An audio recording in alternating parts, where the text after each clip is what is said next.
Добро пожаловать, господин Михмед. Прошу. Госпожа Хандан. Извините, я был так настойчив, но... Нам надо было обязательно поговорить. Вовсе не проблема. Это с банком связано? Вы поговорили с адвокатом?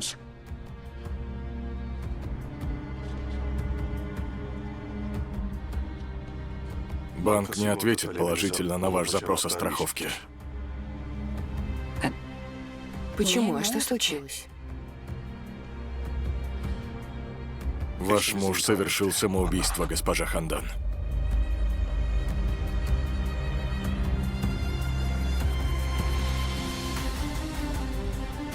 Почему он это сделал и в каком душевном состоянии был, я не понимаю, но это правда.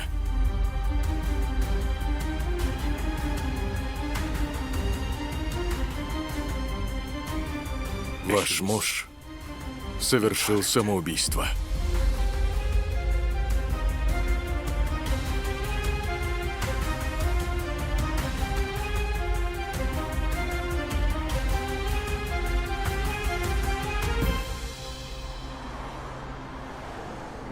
Минутку, господин Михмед. Не понимаю, как вы можете так уверенно говорить? Что изменилось со вчерашнего дня?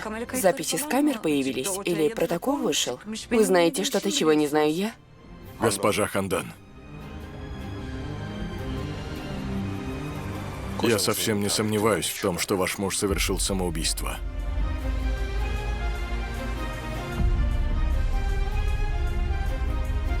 Человек, который управлял машиной, под которую бросился ваш муж. Я.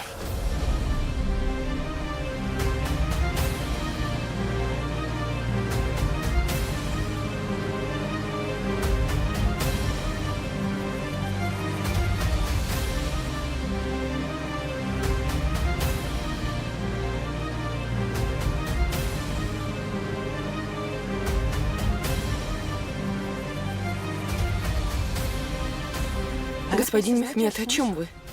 Вы издеваетесь надо мной? Куда врезался? Какое самоубийство? Я тоже не хотел, чтобы все было так, госпожа. К сожалению, это правда. Вы говорили с детьми, чьих отца убили? Так, будто ничего не случилось? И так вы продолжили свою жизнь? Я не убивал их отца, нет. Не знаю, в чем причина, но... Ваш муж захотел умереть, он совершил самоубийство. С чего мне верить человеку, который врал столько времени? Почему я должна поверить?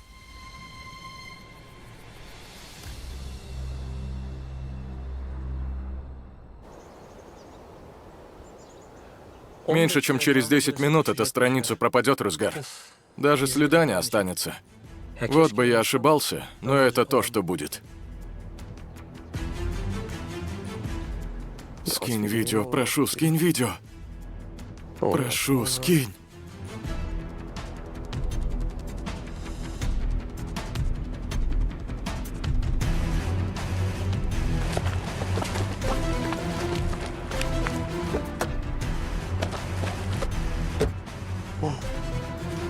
Ты делаешь это дело, Яшар, делаешь это дело.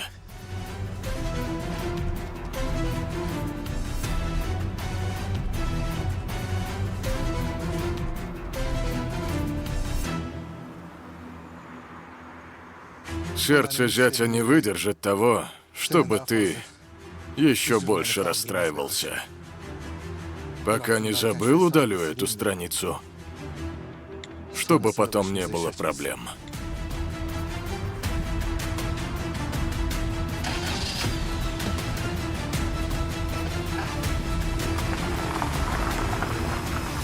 Ладно, допустим, Джеляль бросился под вашу машину, совершил самоубийство. Тогда почему вы не остановились, когда врезались? Почему не помогли? Почему сбили и сбежали?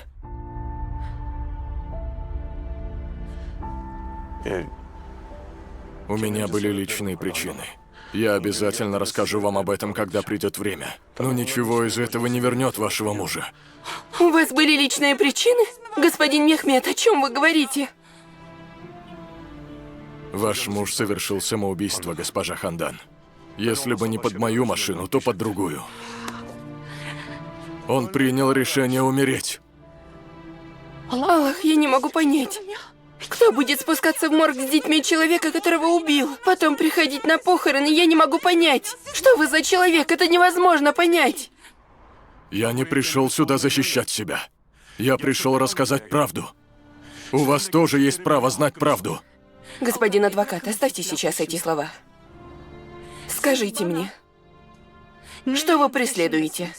Говорите.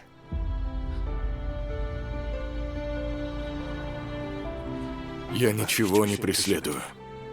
Единственное, что привело меня сюда, совесть. Совесть? Ты говоришь о совести? Ты последний человек, который может о ней говорить. Держись подальше от моей семьи, ясно? Будешь держаться подальше от моей семьи. Я и ранее говорила. Остальное полиции расскажешь. Выйди отсюда. Выйди отсюда!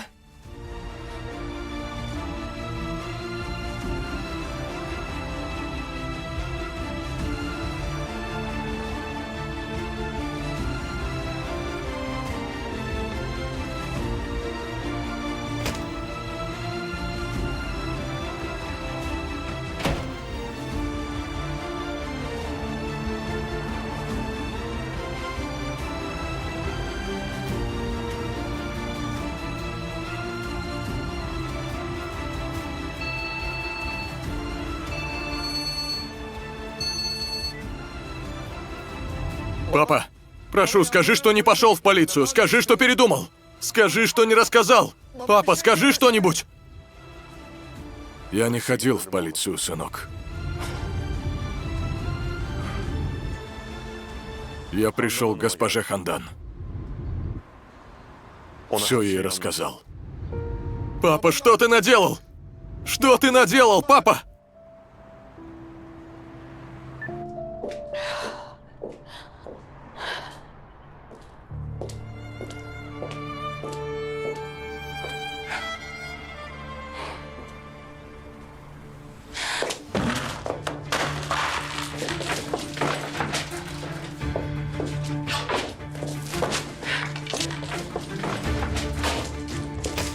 Сестра, что случилось? Ты в порядке? Что-то случилось? Магазин оставляю на тебе.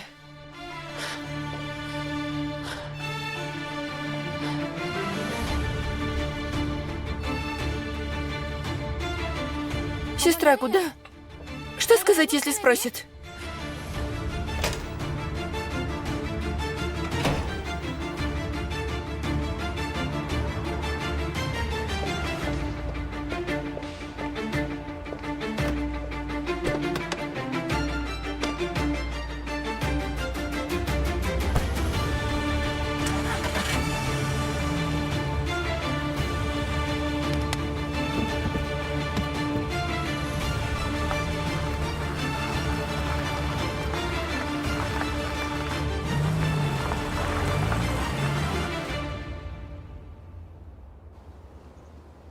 Страница пропала. Я дурак, да? Я дурак. Я не мог в это поверить. Я дурак, да? Можете сказать что-нибудь? Успокойся, успокойся, парень. Какой я дурак, правда? Рюзгар, смотри, на твоем месте любой повел бы себя так, правда? Я бы отдала все, что у меня есть, если бы за это кто-то мне объяснил, почему мама совершила самоубийство. Поэтому мы тебя понимаем, не делай так. Смотри, я решу с деньгами, ладно? Извини. У меня был хороший брат. Он говорил, что вместо денег в кармане. Если войдут в сердце, они отравят человека. Ты не думай о деньгах. Слава Аллаху, мы еще не пустили в сердце этого дьявола по имени деньги. И дальше не собираемся по воле Аллаха. Да и это дело еще не окончено. Ты не переживай. Мы найдем вместе убийцу. Хорошо?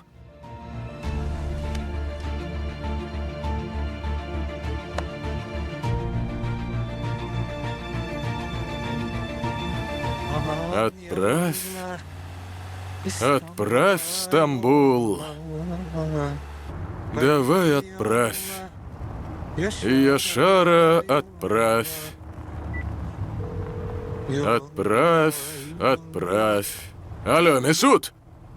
Парень, готов все, вечером я приду. Иду, сегодня вечером. Давай, хорошо. Блин, еще говорят, что деньги не приносят счастья. А это что? Детка, отправь. Отправь в Ускюдар.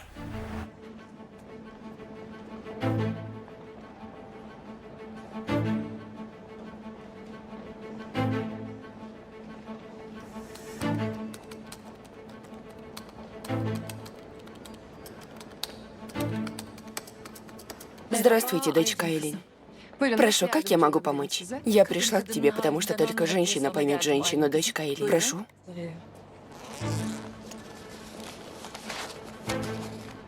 Вот, дочка Айлин. В этот день, в это время, с данного стационарного телефона этого отеля позвонили моей сестре. Смотри, все поминутно здесь написано. Мне нужно получить записи с камер в этот момент. Надо узнать, кто звонил отсюда моей сестре.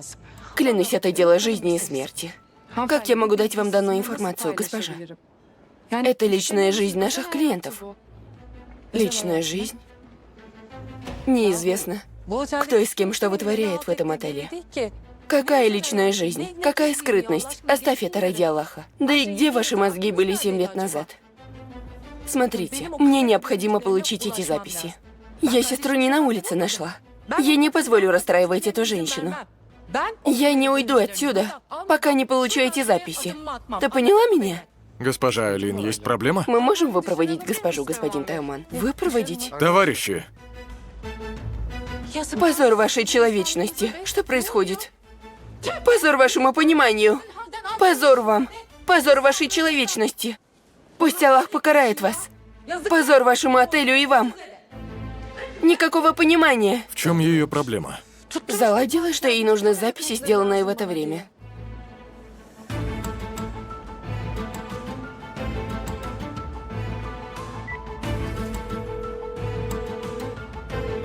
Господин Йылдырым, у нас есть проблема. Найди записи, которые нужны женщине, и сейчас же отправь мне, Тааман. Сейчас же. Нам уже нужно остановиться, сестра Эмель. Женщины никогда не устают во время покупок, Дэфне. Может, мама не научила тебя этому? Но не переживай, я научу. Это одно из наших отличий с твоей мамой. Я безумно люблю совершать покупки. Я люблю гулять, веселиться люблю, люблю носить украшения, я люблю жизнь. Вот бы и мама была такой же. Что со школой? Вопрос со школой решен. Как? Оплатил Мехмед Муслооглу. Мехмед Муслооглу, который адвокат? Да. Ты знаешь его? Я не знакома. Один мой друг работает в его юридическом бюро. Но при чем тут он? Почему Мехмед Муслооглу оплатил деньги за школу? Его дочь Дога — подруга Ризгара. Она вредная на самом деле, но, похоже, попросила. Интересно. Мама, которая не приняла помощь от близкого друга твоего отца, приняла деньги Мехмеда Муслооглу. Очень удивительно. Я думаю, она еще не в курсе. Нет, конечно. Иначе какая близость может быть у твоей мамы с господином Мехмедом, не так ли? Идем, мы тут посмотрим. Тут очень красивое украшение. У нас есть еще такая модель. Хотите примерить? Примерь, пожалуйста. Тебе очень подойдет. Они сейчас очень модные. Сестра Эмель, разве это не слишком дорого? Мы же поэтому и покупаем. В моменты, когда чувствуешь себя плохо, ты будешь невероятно шикарно одеваться, будешь надевать украшения. Если делаешь один макияж, то теперь делаешь 2. Если вдвое сильнее смеешься, то будешь в 4 раза сильнее. Чтобы люди не увидели, что ты расстроена. Не будешь их этим радовать. Я поняла. Есть много всего, чему я могу у тебя научиться, сестра Эмель. Со временем я научу тебя всему, что знаю. Вот увидишь. В один день смотрящие на тебя будут видеть перед собой меня.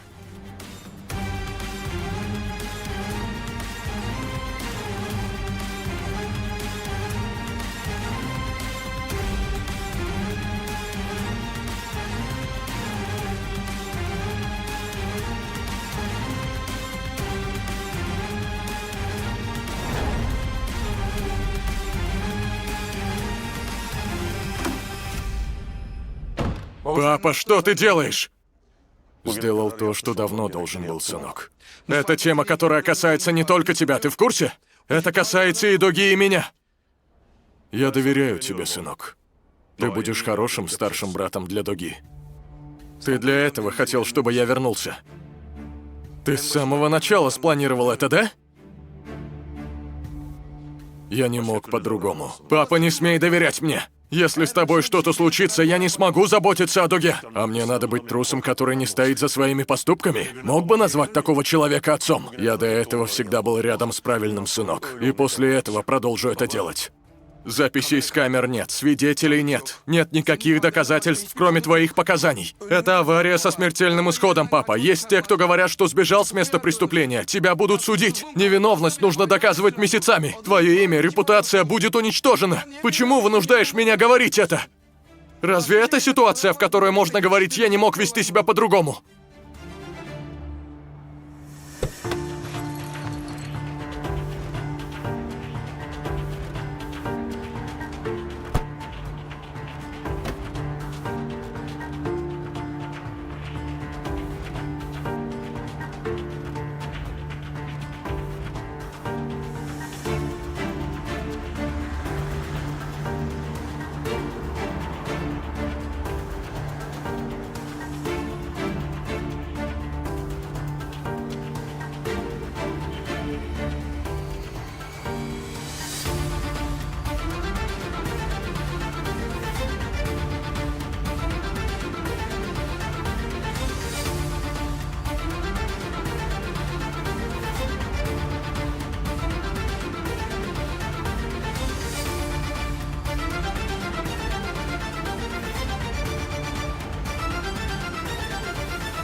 Рассказал бы хотя бы о попытке Доги совершить самоубийство. Объяснил бы, почему не остановился, уговорил бы, рассказал бы. Состояние Доги — это не вопрос, который должен волновать госпожу Хандан.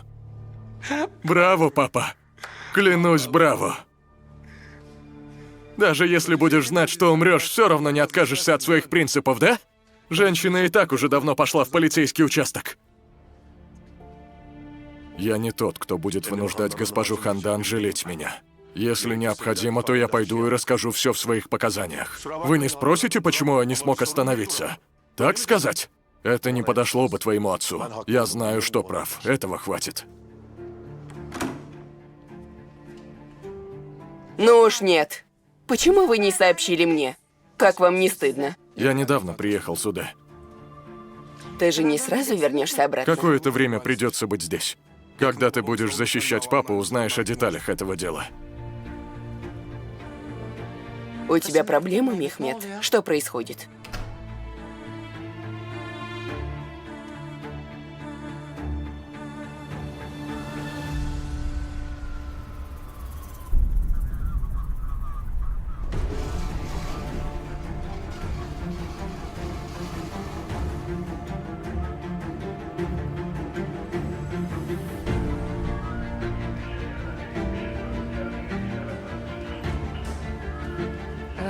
Я хочу сделать донос. Конечно. Зайдите в комнату с правой стороны, полицейские помогут.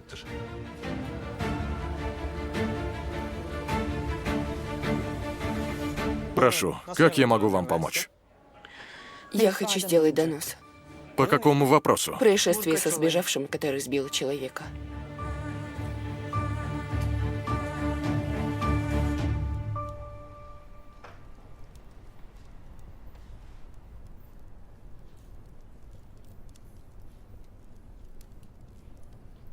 Папа, ты видел? Сегодня на площади Таксим был самолет. Угу. Они вместе ели бургеры. Приятного им аппетита. Если они придут еще раз, предлагаю принять их в гости. Можно, конечно. Папа! Ну что? Как будто ты не здесь. Что случилось? Ты в порядке? Я немного устал. А есть что-то, что хочешь сказать мне? Кроме того, что я тебя люблю, нет ничего, что ты должна была бы знать. Господин Мехмед, приехала полиция. Они хотят видеть вас.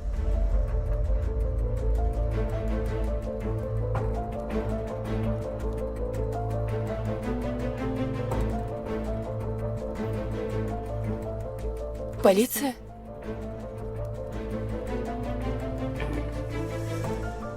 Я посмотрю. Ты жди здесь.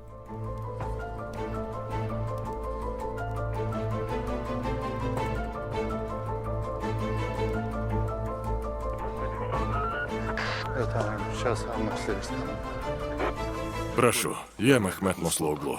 На вас есть заявление, господин. Сейчас вам необходимо проехать с нами в участок.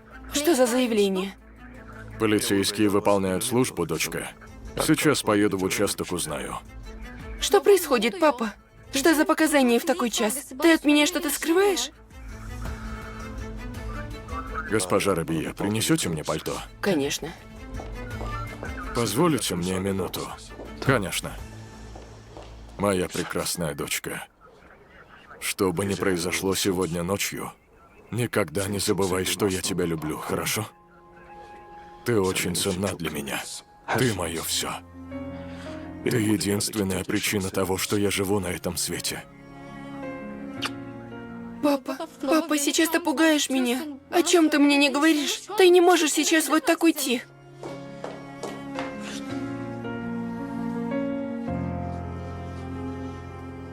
Дуга доверена вам, госпожа. Не переживайте за нее. Нет, папа, пожалуйста, не уходи сейчас. Дога. Папа, пожалуйста, не уходи, папа. Дога. Прошу, папа, не уходи. Дога, иди сюда. Папа, пожалуйста, не уходи. Папа. Дога, прошу. Не уходи, папа. Дога, прошу тебя, дорогая. Папа, не уходи.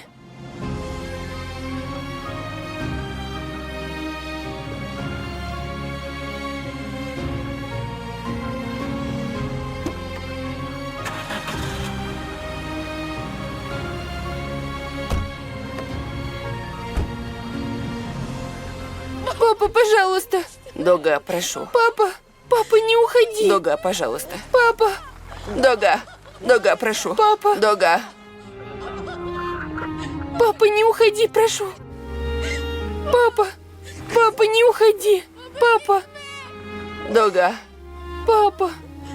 Папа, пожалуйста, не уходи. Папа.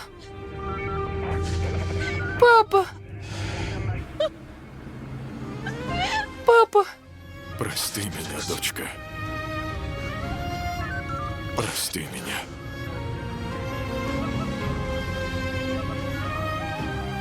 Папа, не уходи.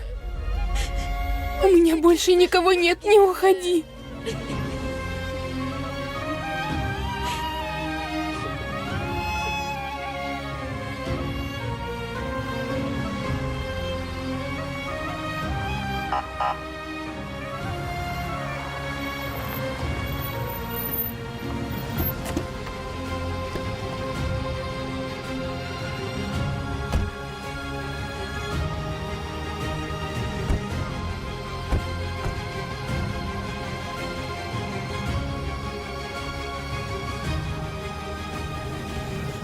Прокуроры и адвокаты из бюро здесь?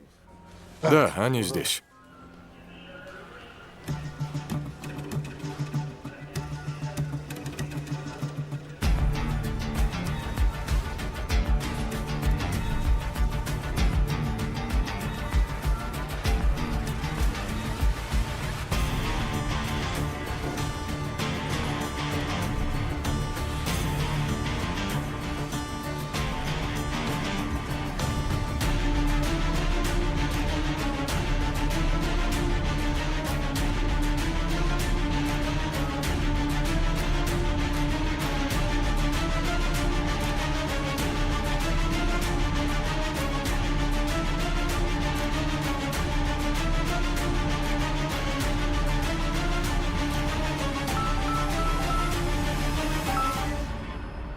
Слушай, Ясемин.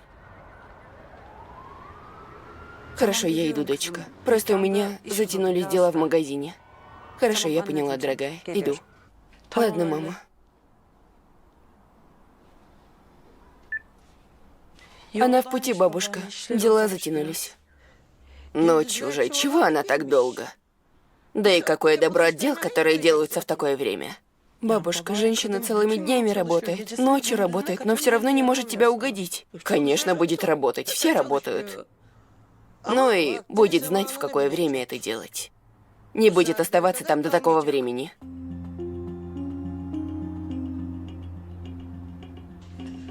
Здравствуйте.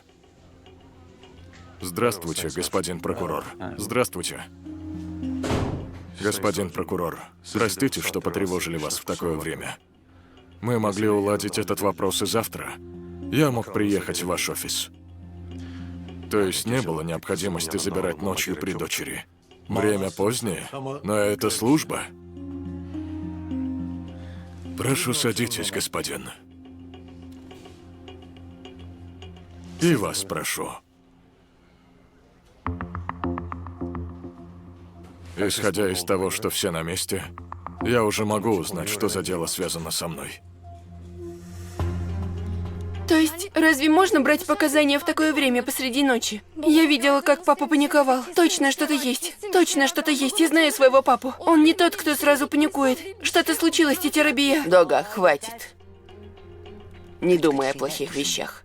Хорошо? Твой папа очень хороший человек. И никогда не сделает ничего плохого. Он скоро позвонит, вот увидишь. Ладно? Ну давай же. Давай, дочка.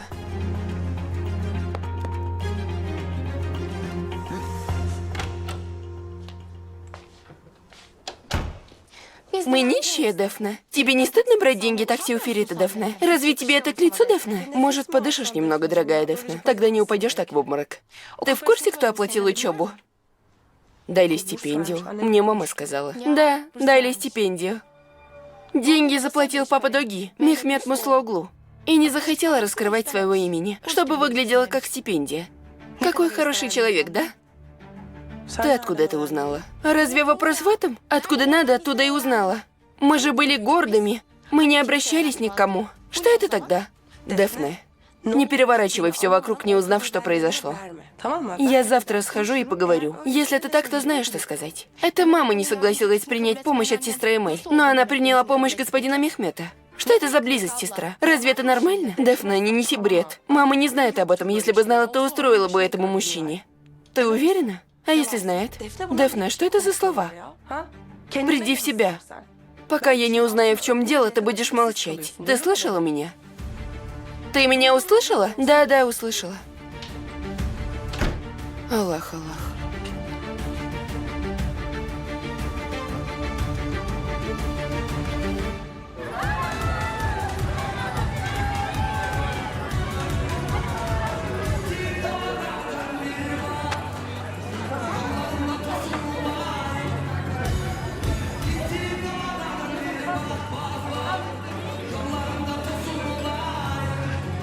Ну, давайте. Брат Яшар! Брат, веселье только началось. Куда уходишь? Дамы, вставайте, развеселите моего брата Яшара. Давайте! Вы сидеть пришли, что ли? Давайте!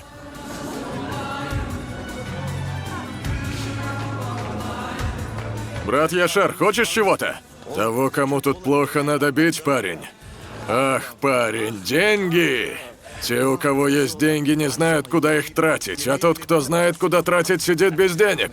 Мисут, дайте это парням. Спасибо, брат. Вот она жизнь, сынок. Если я буду так жить, мне даже 5 лет хватит. Через 5 лет уйду из жизни, уберусь, и все. Все остальное неважно. Клянусь, не пожалею ни о чем. Давайте, девочки, давайте.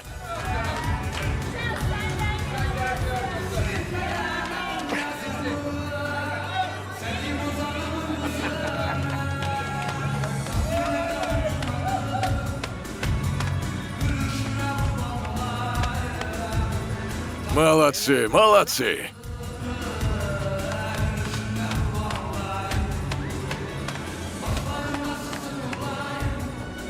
Брат, начальник тебя зовет. Правда? Благодарить будет? Ну зачем? Ай, ну ладно. И так каждая тут. Иди, сынок.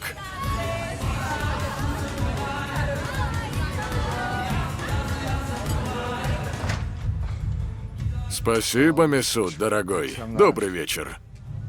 Садись.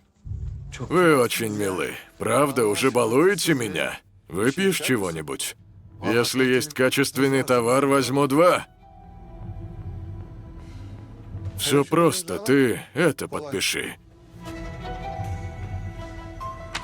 Это что? Счет? Что? Я ведь оплатил счет. Я что, вчерашний ребенок? Что значит закрывать счет фальшивками? Чего такой храбрый? Фальшивые деньги?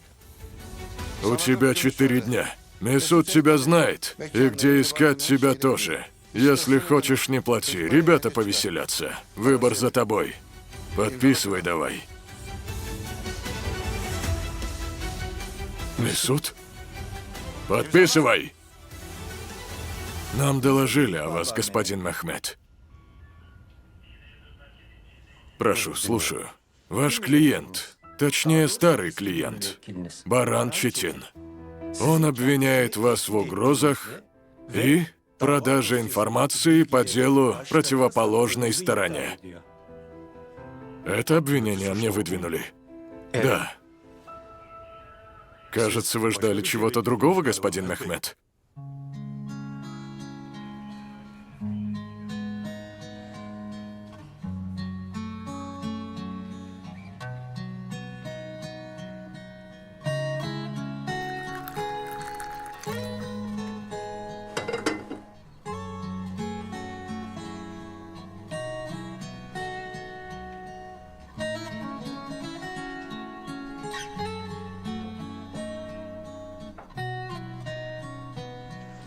Спасибо, дочка. Ты за весь вечер и слова не сказала, мама. Усталость. Я устала на работе сегодня. Работа, то есть другой причины нет? Нет, работа. И ты молчишь. Я тоже устала на учебе. То есть других причин нет? Просто усталость? Нет, мама, я была на учебе. Устала. Сейчас не сезон свадеб. Почему ты устаешь?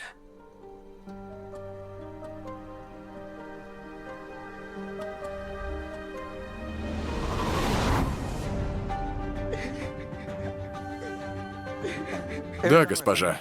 Слушаю вас. Вы хотели о чем-то сообщить? Хандан. Пусть дети не знают. Прошу. Госпожа? Госпожа, вы в порядке? Что? Вы сказали, что что-то произошло. Да, извините, у меня немного путаница в голове. Я приду потом.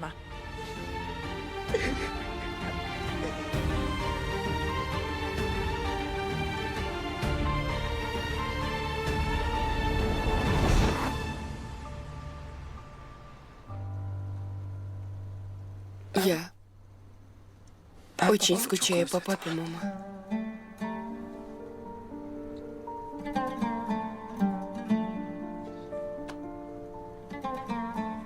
Знаю, дочка, знаю.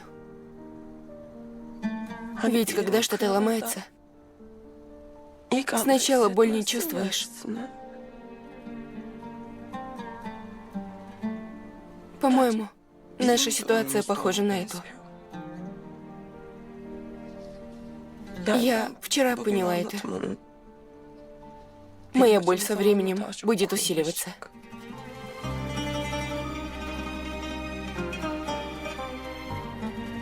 Я поняла, что у меня нет отца, которому можно сообщить хорошие новости. Будто теперь часть меня всегда не будет полной. Выпускной не будет полным.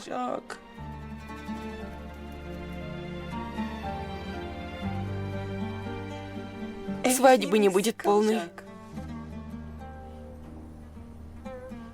Радость рождения моих детей тоже. Все будет неполным. Все события. Все места.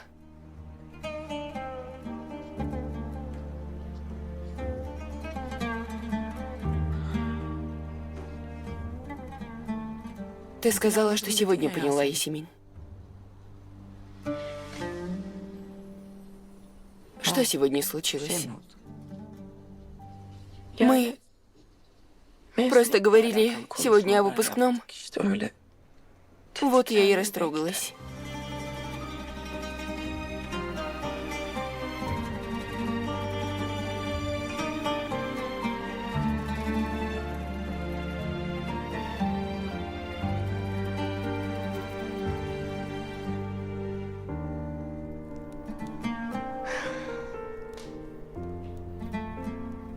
Ну где папа, тетя Рабия?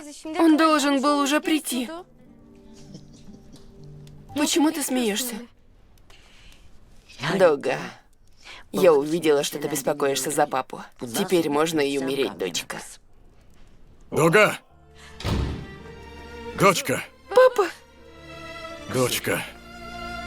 Моя прекрасная дочка. Папа! В чем была проблема? Забудь, не будем об этом. Будем обниматься так до утра, хорошо?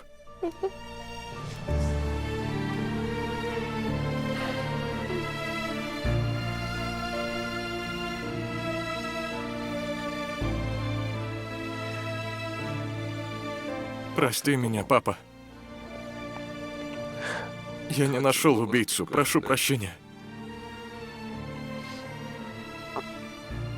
Извини меня, папа.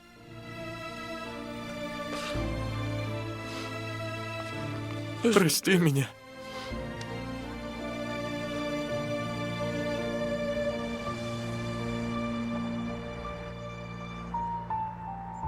Ты это сделал, Джаляль. Снова струсил. Зная, что дети останутся без отца, лишь бы твой позор не вышел наружу. Ты покончил с собой, Джаляль. И делая это, ты вообще не думал, что будут делать эти дети?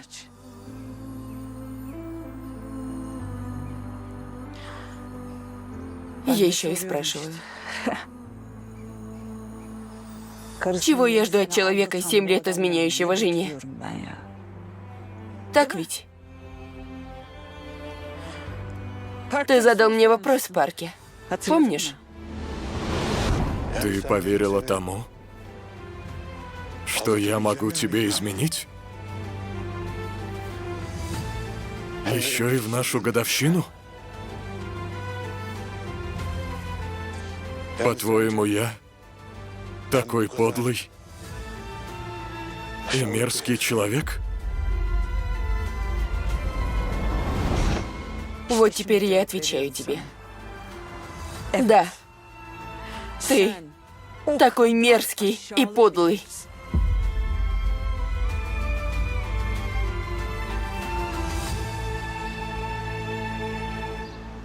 Дэфне? Доброе утро. Доброе утро. Девочка, этот браслет оригинал. Так и есть. Ты знаешь, сколько он стоит? Откуда это? Мама купила. Она была жесткой в теме учебы. Хотела, чтобы я простила ее. Что было за дело? Почему отец этой бедняги заплатил те деньги? Мехмед был нашим семейным адвокатом. В связи с этим. Мама что-то объяснила? Я не слушала, правда. Но этот браслет прекрасен. Так ведь?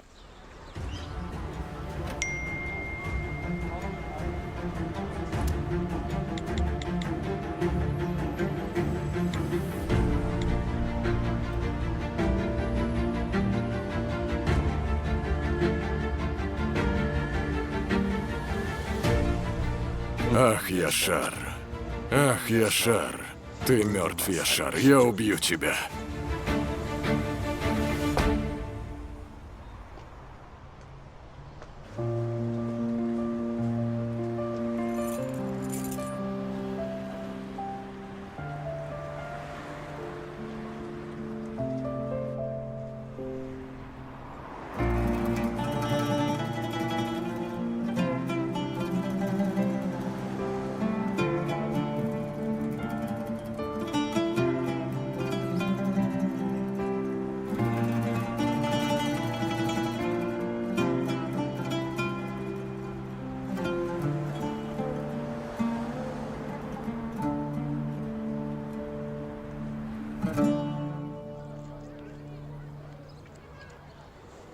Слушай, сынок, ни за что не женись. Ни за что. Гуляй, отдыхай, живи эту жизнь, но ни за что не женись. Женишься, будешь вот таким. Да где я найду девушку вообще, чтобы жениться, мастер? И то правда. Мир вам. И тебе. Я не сказал тебе позвонить мне, Яшар? Если надо, я позвоню. Садись, брат. То другое, это другое. Я не для этого звонил. Подожди.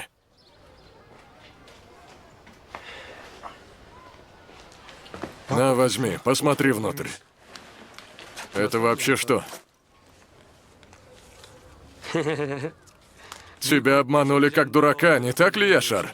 Скажи, кто так с тобой поступил? Пойду и пожму ему руку, правда? Кто может меня обмануть? Кто меня обманет?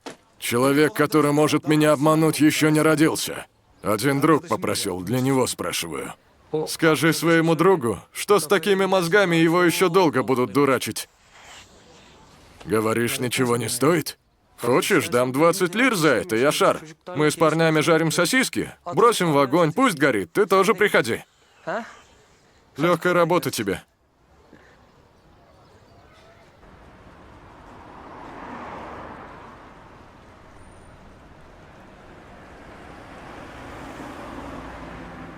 Что ты делаешь снаружи, Хандан?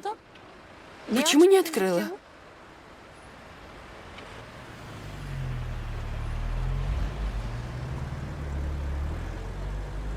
Душа не хочет.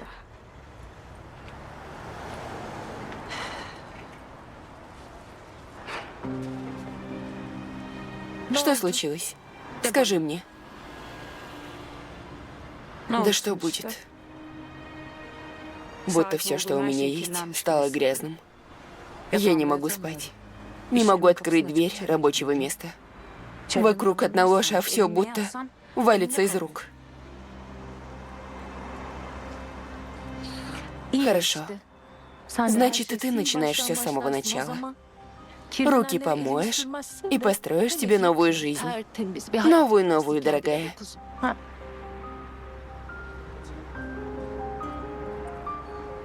Это правда возможно, сестра? Конечно, возможно. Почему нет? Ведь после зимы приходит весна. После каждой ночи наступает утро, так ведь? Конечно, возможно. Человек не заканчивается, пока он жив, сестра.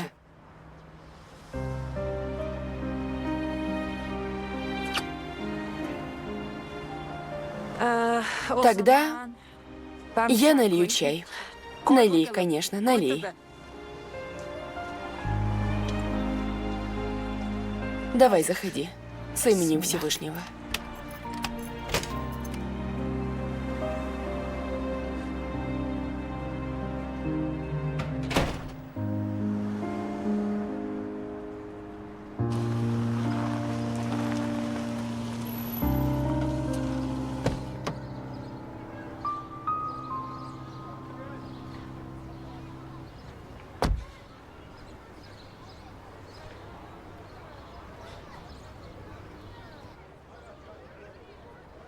Здравствуй.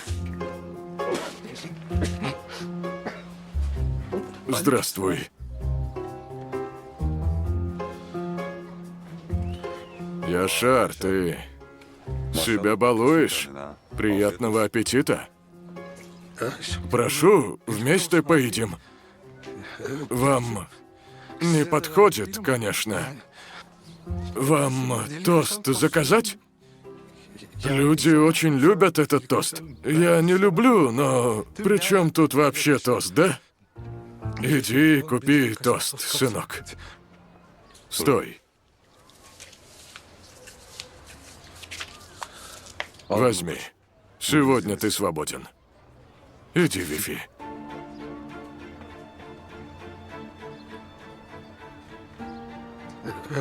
Что такое? Какие-то проблемы? Не знаю. Ты скажи, Яшар. Какие-то проблемы? Нет? Нет? Нет? Почему ты мне вечером не позвонил? Я бы приехала в участок. Ничего серьезного. Взяли мои показания и отпустили. Смотри, что баран Читин сделал. Но сказать тебе кое-что. Я доверяла ему с самого начала. Суде, это ведь ты его привела? Я не говорю, что я разбираюсь в людях. Но при первых же проблемах бросает грязь на адвоката. Забудь, ничего не будет. Смотри, что скажу. Полгода я хожу на курс итальянской кухни. Приезжайте ко мне. Вместе с Чинаром и Догой. Я вам сделаю прекрасный ужин. Суде, Чинар даже в своем доме еще не ел. Он все еще остается в отеле? К сожалению. Я думала, они сменят обстановку. Спасибо. Ты, как всегда, очень любезна, но в другой раз. Тогда приходи ты. Без детей. Тоже сменишь обстановку. Что скажешь? В другой раз. Хорошо? В другой раз? Хорошо, конечно.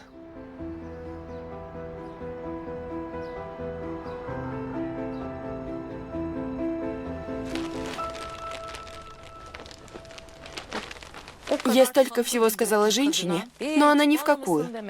Упирается, что это личная жизнь ее клиентки. Больше ничего не сказала. Я вот не понимаю. В таком случае, я когда-нибудь узнаю уже, что тогда произошло?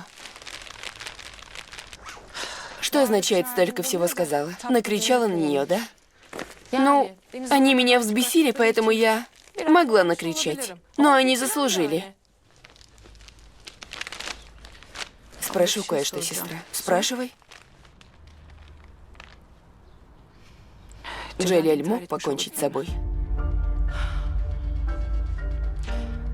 После того, как ты мне рассказала о произошедшем в отеле, я тоже об этом подумала, не стану врать.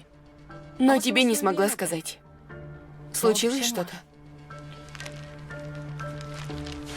То есть... Вчера сюда приходил господин Мехмед. Банк может этим воспользоваться. И в таком случае мы будем вынуждены выплачивать все его долги. Что еще сказал?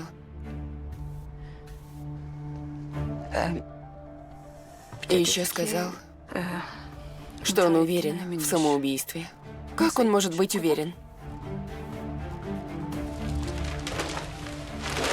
Сестра. Джелиэль прыгнул под машину господина Мехмета. То есть это он его сбил.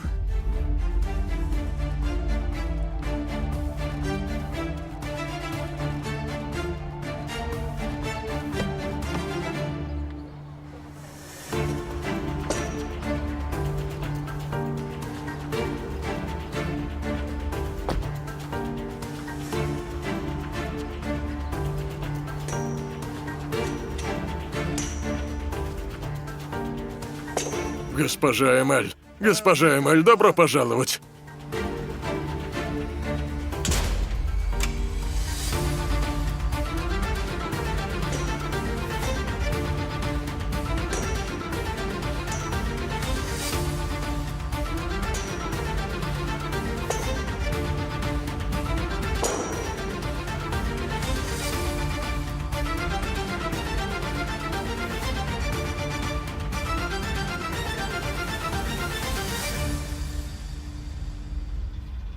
Нет, что-то не так. Я не доверяю этому мужчине. Мы доверились Джелиэлю, и что случилось? В полицию пошла? Да, пошла, но я не смогла сказать и вернулась. Я подумала о детях. У них и так отец умер, а сейчас узнают, что он покончил с собой. Что они подумают? Что почувствуют? Будут задавать вопросы. Человек не может покончить с собой просто так. Как я объясню им это? Мне хватило того, что я пережила. Пусть этот мужчина держится подальше от моей семьи. Не нужно скрывать от людей то, что известно Аллаху. Они справятся с этим. Я уверена.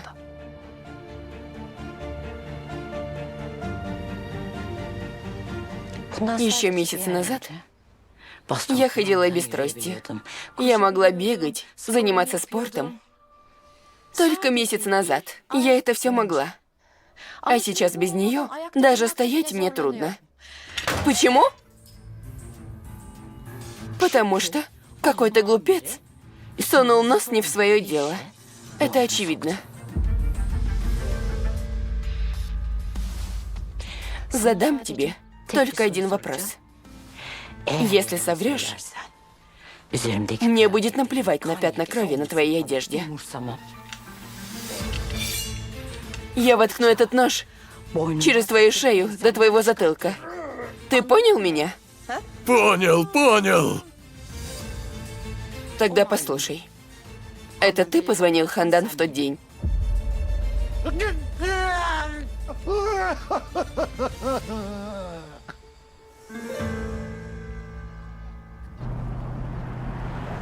Ты посмотри на человека. Ты кто такой, что даешь нам милостыню? Еще как стипендию замаскировал. Дафне может ошибаться, любимая. Зачем ему платить за школу? Это же глупо. Мне кажется, там есть недопонимание, поэтому не будь слишком вспыльчива. Не делай того, о чем потом пожалеешь, хорошо? Я до утра не спала, Ферид. Не смогла уснуть. Наглый. Тебе, что ли, нужно платить за учебу моих брата и сестры? Невоспитанный. Ты не воспринимаешь ничего из того, что я говорю. Ты меня не слушаешь.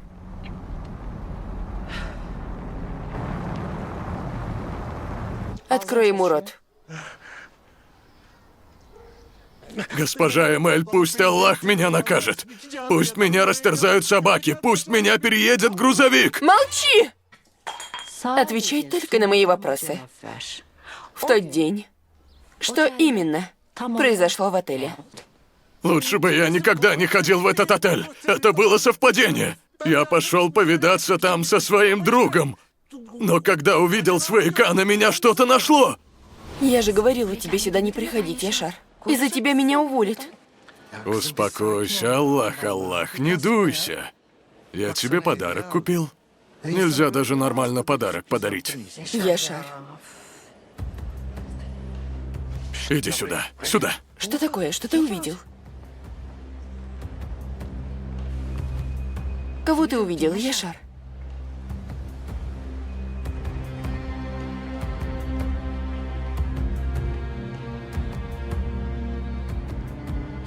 Вот же Ляль, подонок. Ты все еще продолжаешь, да? Я разве не выстрелю из того пистолета, который ты воткнул мне в рот? Ты подожди. Я тебе сейчас дам номер, ты звонишь по нему. Тебе ответит женщина, скажешь ей так. Госпожа Хандан, сейчас твой муж изменяет тебя в отеле «Марселис» в 401 номере. Поняла? Кто такая Хандан? Зачем мне так говорить? Расскажи мне нормально. Послушай, зачем ты вмешиваешься? Делай то, что я говорю. Что ты должна сказать? Твой муж тебе изменяет, госпожа Хандан. В отеле «Марселис» в 401 номере. Всё? Молодец, отлично. Ни словом больше, ни словом меньше. Звони. Не со своего номера, с номера отеля. Иначе нас поймают из-за тебя. Не забудь сказать. Госпожа Хандан, сейчас твой муж изменяет тебя в отеле «Марселис» в 401 номере. Поняла? Давай. Поняла. Давай. За какие грехи ты послал Давай, мне этого не ворчи. человека? За какие грехи? Откуда я мог знать, что свояк поступит так с вами? Госпожа Эмель, я клянусь, я просто хотел преподать ему урок. Вот и все, правда? Ты не видел Джаляля, который вышел из лобби? Не пошел за ним?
Госпожа Эмель, я испугался. Он вышел из лифта, и у него руки были в крови. Испугался, понял, что наверху что-то произошло, но не хотел в это вмешиваться, правда? Не хотел вмешиваться, так? Он не хотел вмешиваться. Из-за тебя я чуть не умерла. А ты вот не хотел вмешиваться, да? Больно? Больно, очень! Будет больно.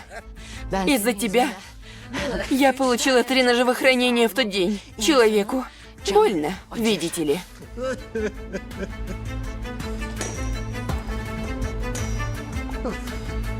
Отныне ты собака Йылдырыма, Яшар.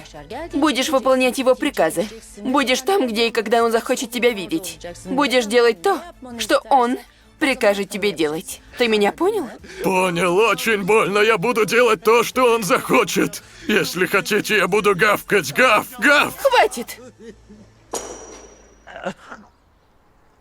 Ты сожжешь магазин Хандан, Яшар.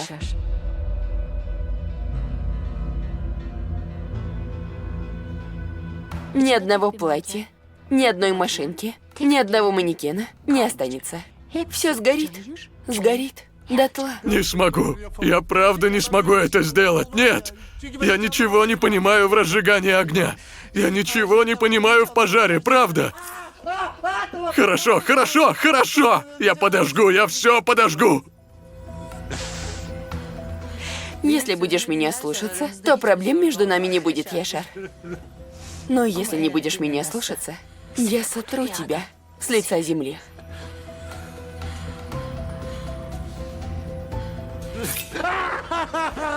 Помедленнее бы убрал, было очень больно.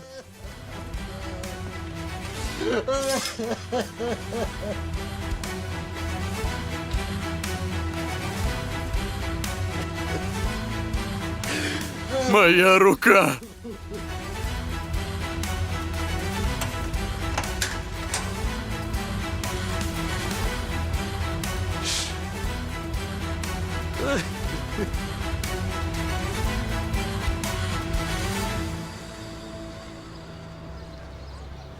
А сейчас заглянем к Хандан, Йылдырым. Посмотрим, хорошее ли у нее настроение. Хорошо, госпожа. Заглянем. Спасибо.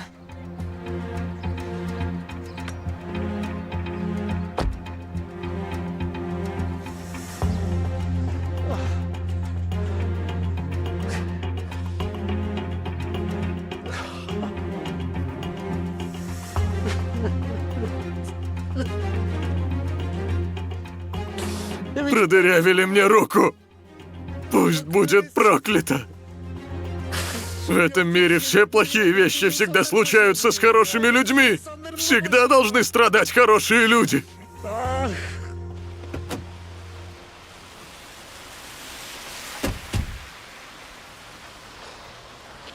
Любимая, я не отправлю тебя туда одну. Я тоже иду.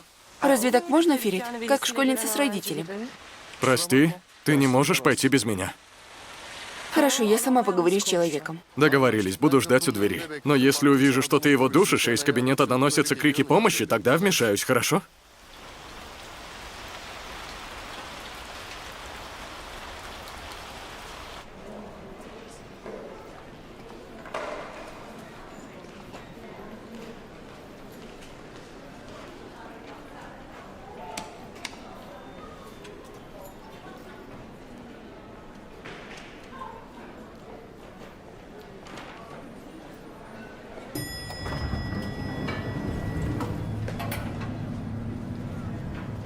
Придержите лифт, пожалуйста.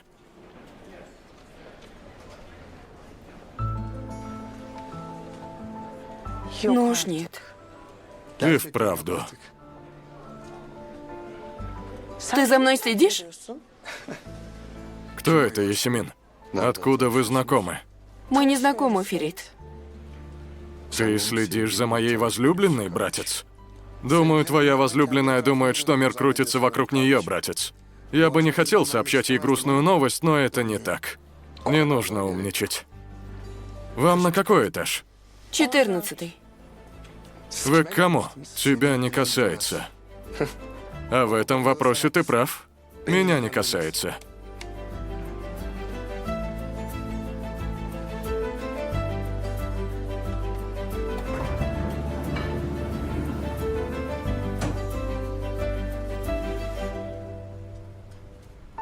Ты уже переходишь границу, эй. Потому что иду своей дорогой? Интересно. Я за тобой слежу. Если сделаешь что-то не так, что сделаешь? Или мы поделим свои козыри? Давай, Ферить, пойдем.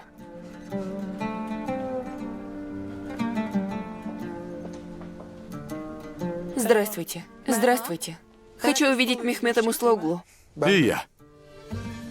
Вы вместе или по отдельности? Смотри сюда, это уже слишком.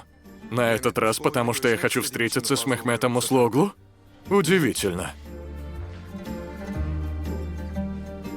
Где его кабинет? Чей?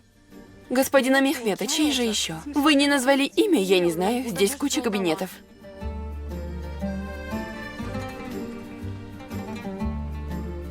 Я недолго. И я недолго.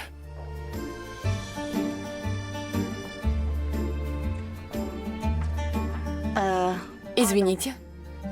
Хотите чаю или кофе? Выпейте, пока будете ждать.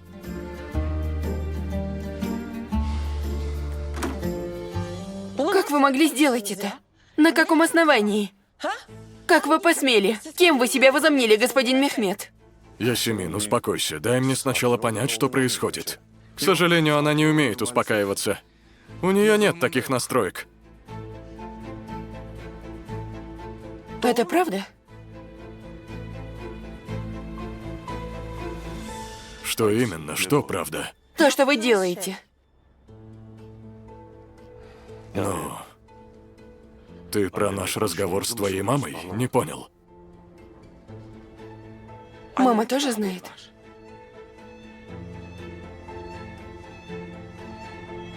Да. Я вчера обсудил это с ней. Мама знает о том, что вы оплатили обучение моего брата и сестры? И она ничего не сказала на это? Ни за что не поверю. Вы же лжете. Ты дочка госпожи Хандан? Да выйди уже отсюда. Ты разве не слишком вмешиваешься? Не думал, что для тебя станет такой проблемой мой визит к отцу. Прошу прощения. А отец? Конечно, если для тебя это проблема. Чинар, вы знакомы? Не сказать, что знакомы, папа. Мы больше рычим друг на друга.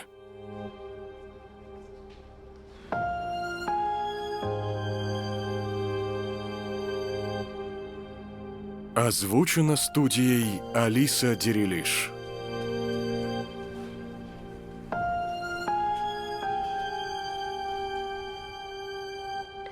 Господин Мехмет, это вы оплатили обучение? Пожалуйста, не врите мне. Школа должна была держать это в тайне. Директор обещал. То есть это правда? Если немного успокоишься и дашь мне объясниться, ты тоже поймешь ситуацию, Ясемин. Но... Какое вам дело до обучения моего брата и сестры? Кто вы такой? Что за бессовестность? Вы не обязаны жалеть нас из-за того, что у нас умер отец. Ваша дочь, вероятно, дружит с моим братом и сестрой. Но это не дает вам права вмешиваться в нашу жизнь. Не дает. Вы заберете обратно каждую копейку, которую заплатили, господин Мехмет. Но больше не смейте. Не смейте делать что-то подобное. Вы меня поняли?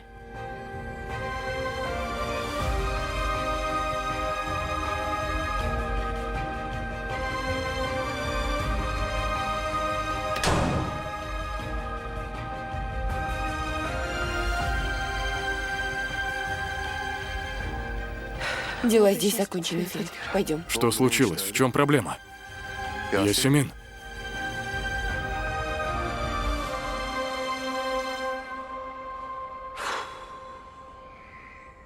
Ты играешь с огнем, папа.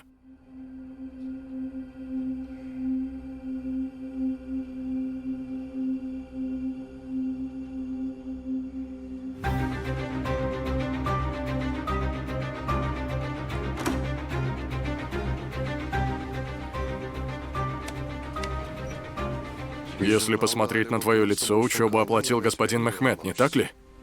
Еще говорит мне успокоиться, чтобы мы сели и поговорили. Будто если сядем и поговорим, я пойму его. Ясемин, что случилось?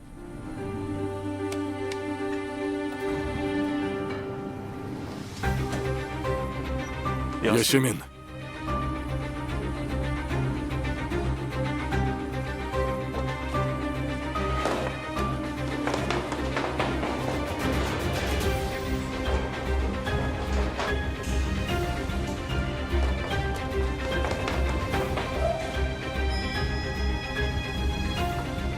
Ясемин! Ясемин, можешь выслушать? Вы слов не понимаете. Она не хочет говорить. Молодой человек, думаю, Ясемин может сама за себя говорить. Кроме того, я думаю, что ты выслушаешь человека, который бегом спускался столько этажей. Ферит, подождешь в машине, чтобы не напряглась еще сильнее, пожалуйста. Ты уверена?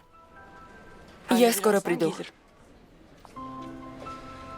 Ни Ясемин, ни ее семья не одиноки. Не забывайте это, хорошо? У них есть я. Ваш сын ничем не отличается от нас, знаете? Он, как и вы, считает, что может решить все деньгами. Яблоко от яблони недалеко падает. А вы свою вспыльчивость переняли от матери. Насколько я увидел. Если бы мама знала о том, что вы делаете, вы бы не отделались так легко. Она бы разрушила это место вам на голову. Хочешь здесь работать, Ясемин? Что? Знаю, ты еще не закончила учиться, но такие возможности не всегда приходят к ногам человека. Работай здесь. Я не поняла. Здесь нет ничего непонятного. Я предлагаю тебе работу. Сначала вы оплатили обучение моих брата и сестры, а теперь предлагаете мне работу, так? Что на очереди, господин Мехмед? Что вы хотите от нас? Чего вы добиваетесь?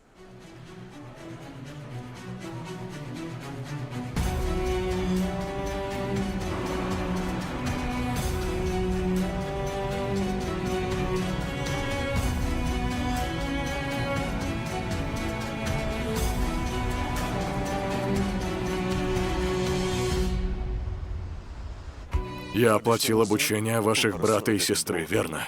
Но я сделал это не ради них. У меня есть лишь одна проблема, Ясемин. Моя дочь Дога. Она привязалась к Рюзгару. На протяжении 6 лет у нее не было такой дружбы. Не хочу, чтобы она это потеряла. Тебе не понять, насколько это важно для меня.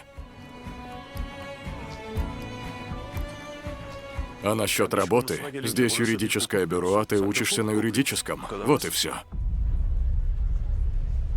То есть нет другой причины? Нет.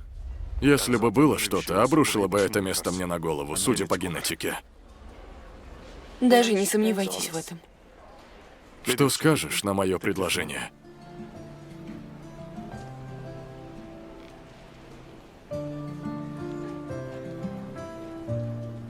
Готова выполнять любую работу.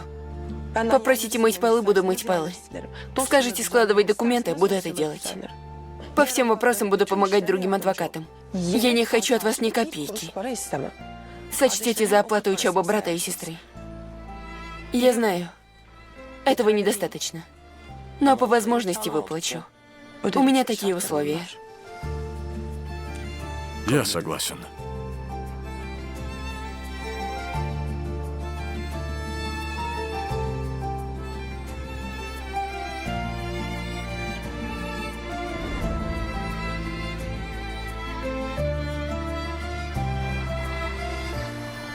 Друзья, смотрите, что скажу. Вот что, друзья. Если вы готовы, хочу представить новое произведение искусства. Что значит новое? Рюзгар?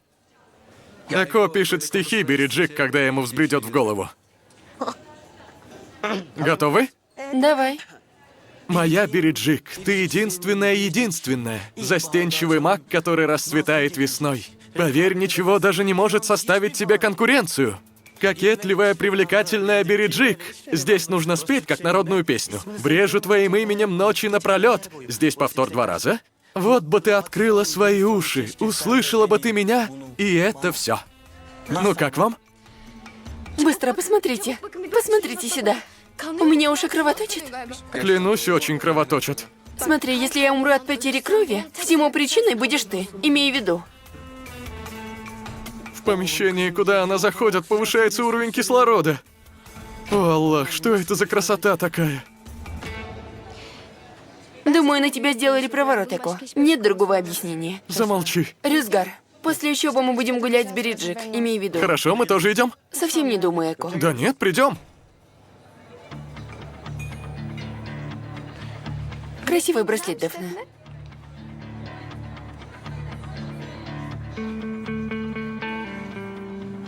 Рюзгар, ты слышал? Слышал. Я возьму кофе, что-то хочешь? Стой, стой. Можешь и нам взять. Перед тобой пешка твоего отца, что ли? Встань и возьми сама. Ты попросила, вот я и сказала. Я тоже могу сама пойти и купить. У меня держат руки и ноги. Дафне, не преувеличивай.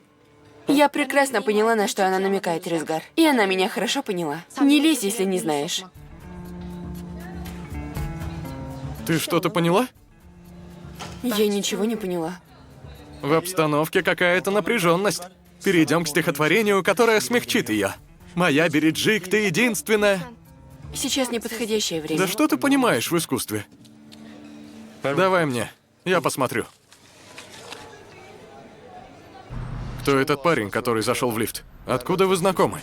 Мы однажды встретились на проходе. Он уронил мою книгу в море. Мы поругались, вот и все. Я не знаю его, Ферит. Ты на нем зациклился. Он зашел в кабинет, потому что зашла ты, не понимаю, думаешь? Странно смотрит, какие-то раздражающие выходки. Он сын господина Мехмета. То есть они всей семьей бессовестные? Почему я не удивился? Один платит деньги, хотя это не его дело, другой несет какую-то чушь. Я начала работать в бюро Муслоглу. Что? Он мне работу предложил. И ты согласилась, так что ли? Ты вправду сошла с ума, Ясемин. Ты с самого утра что только не сказала этому человеку. Ты действительно глупишь. Ферит, я не буду брать за это деньги. Отработаю за учебу. Знаю, этого не хватит, но что поделать? Надо с чего-то начинать. Хорошо, сядем и поговорим где-нибудь. Это не то, что нужно обсуждать в машине. Я напрягся.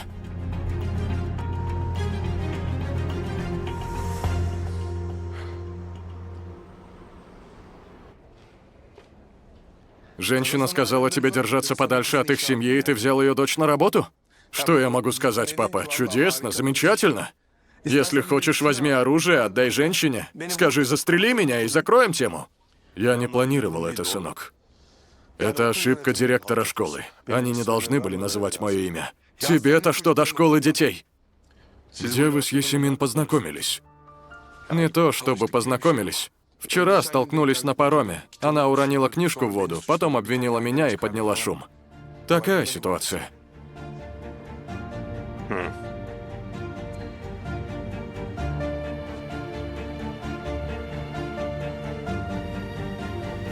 Дафна, Дафна, мы можем поговорить? Начальник зовет, Дафна. Надо идти. Мне не о чем с тобой говорить. Дафна, пойдем. Я, не зная, обидела тебя чем-то, Дафна?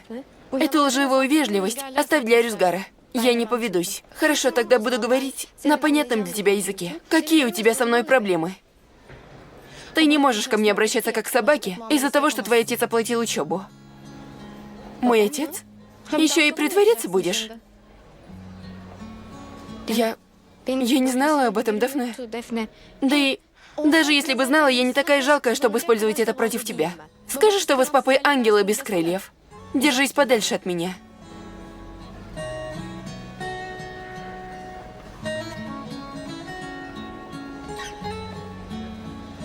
Ты хороший человек, папа.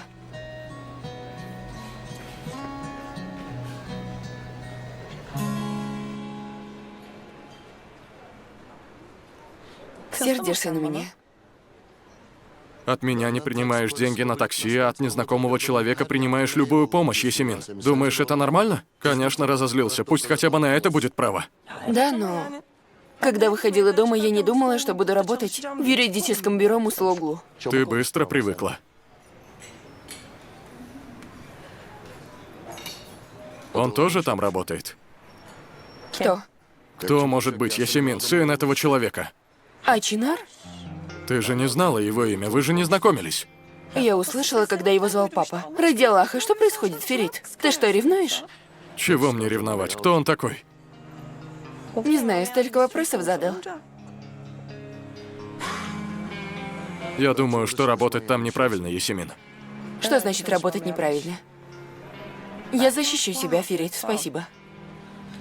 Никто не будет оплачивать учебу двум ученикам только из-за того, что дружат с его дочерью. Мы все знаем стоимость учебы в школе. Никто не может быть таким хорошим. Думаю, за этим скрывается что-то другое. В голове не укладывается, как ты не думаешь об этом.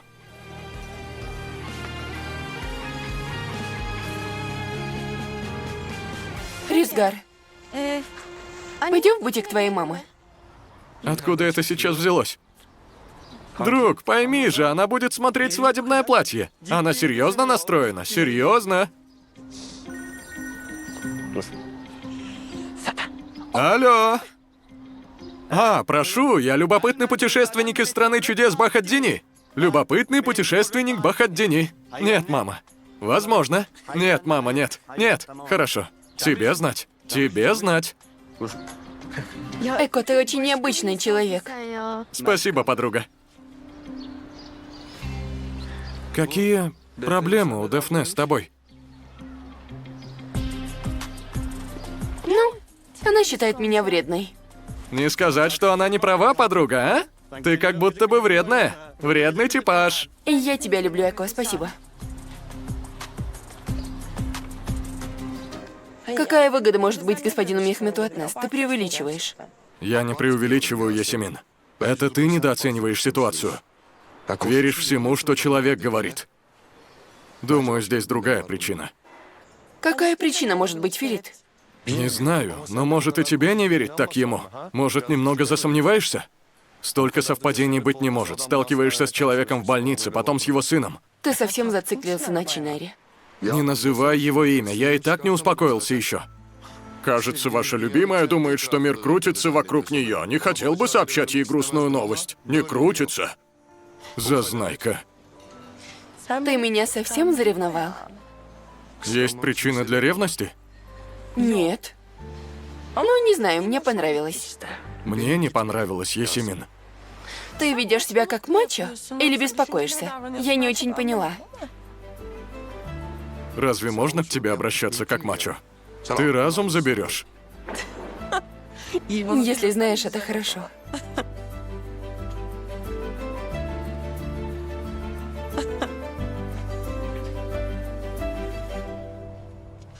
Хандан, отдохнем немного. Ты устала. Налила чай, идем. Хорошо сделала сестра. Ты тоже устала с самого утра, конечно. Когда женщина придет за свадебными платьями? Мы говорили по поводу завтра. Вот что скажу. Думаешь, логично продавать все платья? Совсем дешево отдадим. А что делать, сестра? Все-таки срочно нужны деньги. Я не могу возиться и по одному продавать. И заведение нужно уменьшить. Надо переехать в место поменьше. Ты же сама говорила, надо начать все с чистого листа. Я начинаю.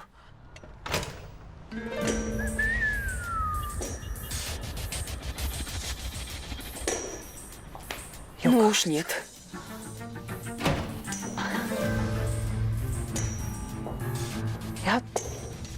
Что ты тут делаешь? Мы снова пришли к началу, Хандан. Напомню, если хочешь, это мое заведение.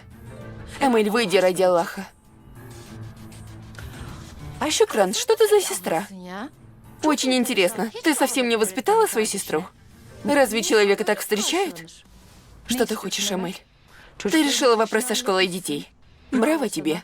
Но мать делает для своих детей все. Не так ли? Эмиль, говори прямо. Чего ты ходишь вокруг да около? Правильно говоришь, зачем я хожу вокруг да около? Ты флиртуешь с Мехметом? Прости, Всевышний, ну уж нет. Как это? Раз уж он оплатил учебу детей, вы, наверное, зашли так далеко.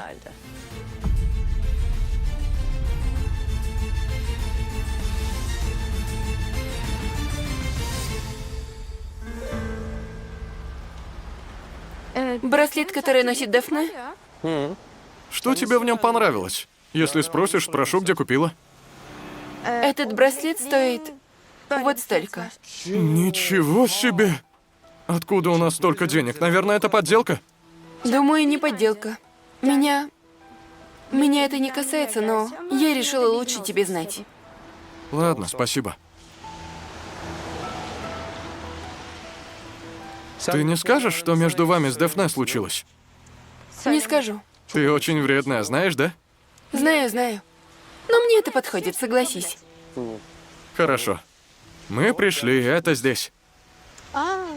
Красиво выглядит. Я тебя предупреждала, Эмэль. Сестра, не надо. Она и пытается вывести тебя. Ты даешь ей то, чего она хочет. Оставь это, Шикран. Она верно говорит. Правда, вот всей семьей.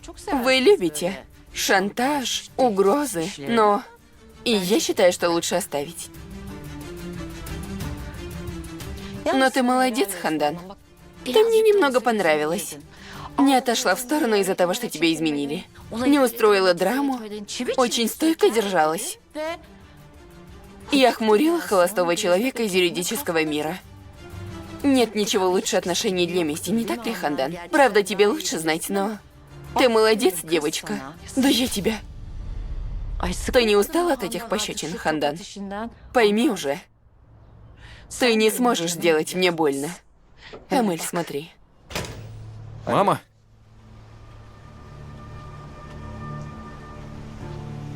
Что вы здесь делаете, Ризгар? Клянусь, у меня дел нет, но... Дога захотела поговорить с тобой. Здравствуйте, тетя Эмэль. Здравствуй, дорогой. Что я предположу? Ты подруга Ризгара. Дочка Мехмета Муслоглу. Дога. Правильно, да? Я не уверена в моменте по поводу подруги Ризгара, но... Да, Мехмет Муслоглу мой папа. Вы знакомы? Нет, не знакомы. Но в последнее время я так часто слышу его имя. Думаю, скоро мы с ним познакомимся. А вы кто? Я не представилась, извини. Эмэль Карахан. Друг семьи Хандан. Как ты и Ризгар, мы как подруги. Ризгар, подождешь меня снаружи? Друг, у меня небольшое дело. Я приду. Хорошо, понятно. Подруга. Увидимся.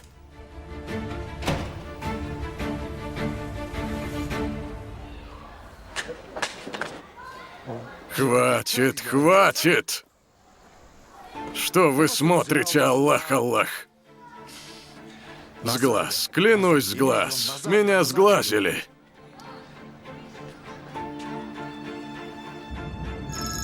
Лидер бессовестных.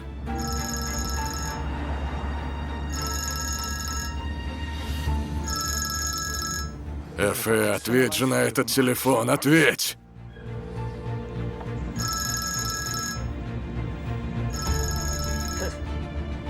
Помучайся еще немного, господин Яшар. Повозись еще.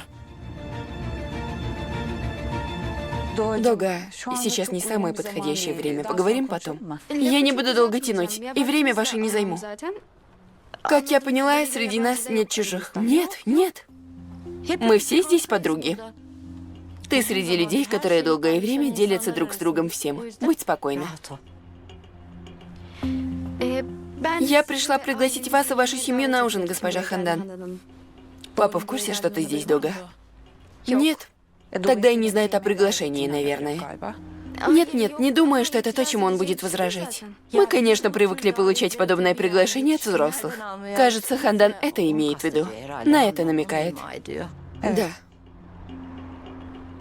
Эмэль, мы тебя сильно задержали. Ты устала, наверное, и говорила, что у тебя дела. Есть у меня дела, но здесь так хорошо. Совсем уходить не хочется. Спасибо, Дога. Пришла аж до сюда, но... Нам нужен этот ужин, госпожа Хандан. Не поняла. Смотрите. Той ночью в больнице что-то случилось. Я не верю, что наша встреча является совпадением. Эти две семьи нуждаются друг в друге. Думаю, нас свела судьба. Смотри. В это я верю. Ничто не может помешать судьбе. Ничто. Говорят, судьбы не избежать. Смотрите. Я после смерти мамы никого не приглашала на ужин. И не позволяла пригласить. Но теперь я хочу, чтобы это изменилось, правда. Хочу, чтобы эти две семьи узнали друг друга лучше. Если вы не обидите меня, и примите это приглашение, я буду очень рада. Дога, спасибо большое. Ты очень заботливая. Ты очень хорошо объяснила, но идея с ужином не очень хорошая. Ничего себе. Ничего себе, Хандан. Даже камень бы лопнул. Девочка столько всего сказала. Не обижай ее. Вспомни о том, как Желя любил семейные беседы. Семейные ужины. Я тебя провожу, Эмиль. Хорошо, дорогая. Дога, мне очень приятно было познакомиться с тобой. Надеюсь, впредь будем встречаться чаще. О, дорогая, не смей. Я скоро узнаю, что ты проворачиваешь с Мехметом, Хандан. Счастливо. До свидания. Увидимся. Увидимся, тетя Эмель.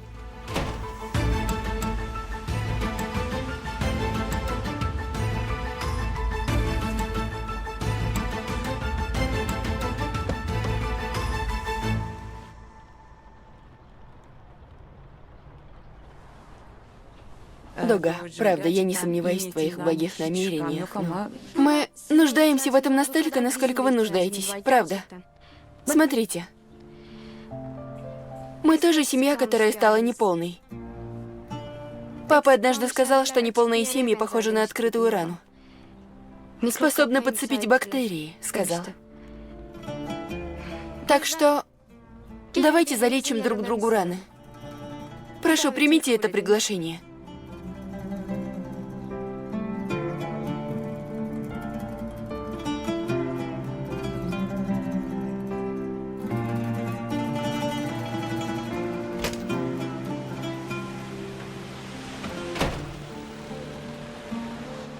Дога, о чем вы говорили? Забудь. Ты не поймешь такое. Это женские темы. Как по-взрослому разговаривает. Это так. Мы тоже были такими, сестра, вспомни. Дети, которые потеряли семью, рано взрослеют, не могут проживать детство. Верно. Вот твои даже не знают, каким человеком был их отец. И эта бедная девочка про своего отца.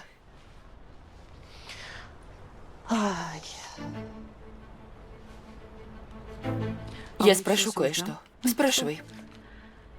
Что эта Эмель пыталась сказать, говоря, ваша семья любит шантаж? Я не поняла, что это значит. Чего она только не сказала, ты зациклилась? Откуда я знаю, что она имела в виду? Она и так божье наказание, настоящая змея. Скажу кое-что. Господин Мехмед заплатил за обучение детей. Интересно, может, он пытается успокоить свою совесть? Говоря, чтоб держался подальше от нашей семьи, будто назло это сделала сестра. Не знаю.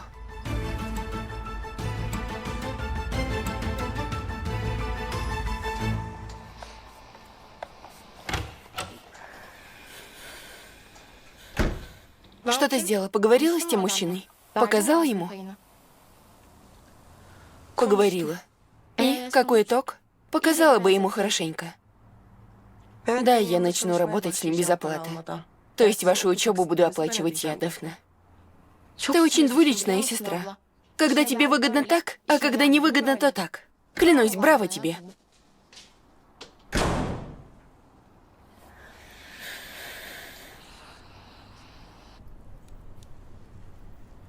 Папа, я сегодня ходила в бутик госпожи Хандан. Откуда появилась такая необходимость? Я пригласила ее с семьей на ужин. На ужин? Ты совсем не думала о том, что перед тем, как сделать это, надо спросить у меня? Нет, не думала. Почему так сделала, дочка? Какая необходимость? Я думаю, что обеим семьям это нужно, папа. Мы пойдем друг другу на пользу.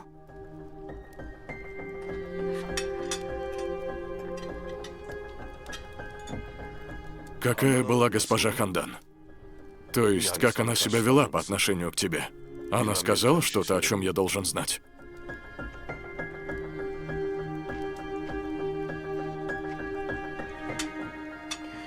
Подай-ка соль. Ты не надела свой красивый браслет, моя любимая близняшка? Тебя это не касается, ясно? Мой любимый близнец. Не касается. Но если бы у меня был такой дорогой браслет, то я не снимал бы его со своего запястья. Что за браслет? Я не поняла, о чем вы. Ничего важного, мама. Просто у этого браслета стоимость такая же, как у обучения в школе. Но значит, Дэфне это не волнует? Кстати, говоря об оплате за учебу, я долго думала о сказанном тобой вчера, мама. Думала, ты полностью права, знаешь. В этом доме лжи быть не должно. Дэфне. Нет. Школа нам не представила стипендию, мама. Это было прикрытием. Угадай-ка, кто оплатил нашу учебу? Любитель добрых дел? Папа Доги, подруги Рюзгара. Мехмед Муслоуглу заплатил. А сестра сегодня ходила отчитывать его, знаете?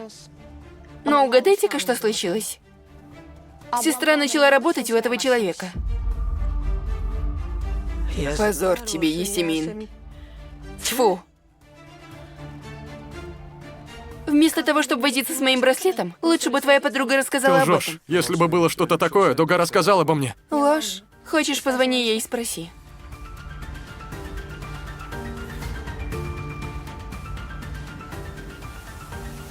И Дога? Что значит «и, папа»? Она приняла приглашение на ужин? Не приняла. Она объяснила причину? Объяснила.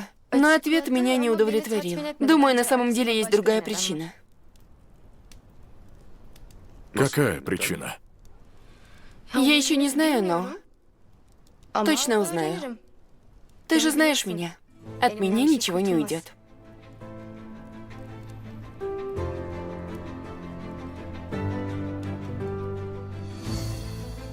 Это правда, Есемин? Такое даже я не могу придумать, мама. Не сомневайтесь, это правда слово в слово. Кто этот мужчина? Ему, что ли, платить за учебу моих детей?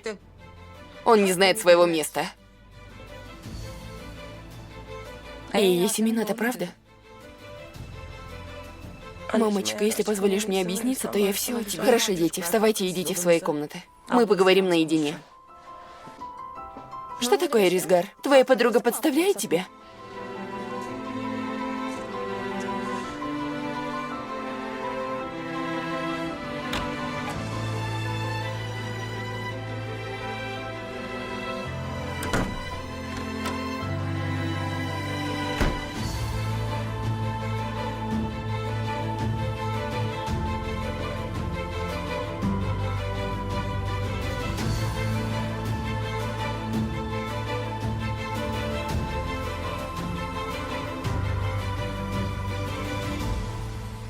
Мама, ну, я собиралась рассказать, клянусь тебе.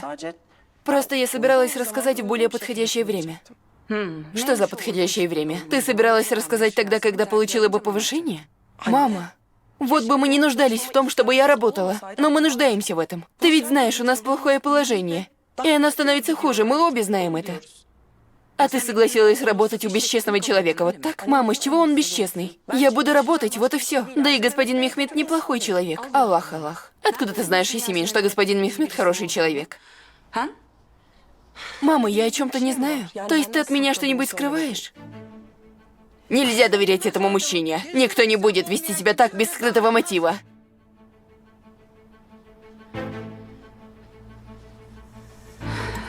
Есемин, если хочешь работать, я позволяю, дочка. Не пропускай учебу, ходи и работай, ладно? Но работай в другом месте. Я буду работать, чтобы оплатить их обучение, мама.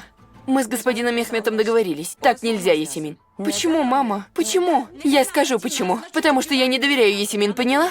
Как мне доверять человеку, который проворачивает что-то за спиной? Ты мне доверяешь, мама? Это никак с тобой не связано, дочка. Я тебе доверяю больше всех.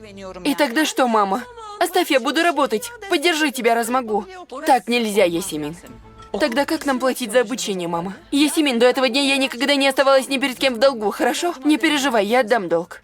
Мама, можешь говорить открыто? Что я не знаю о господине Мехмете? Тебе не хватило всего, что я сказала? Не хватило, мама. Ты не будешь там работать. Я буду. Нет, Есемин, я буду работать.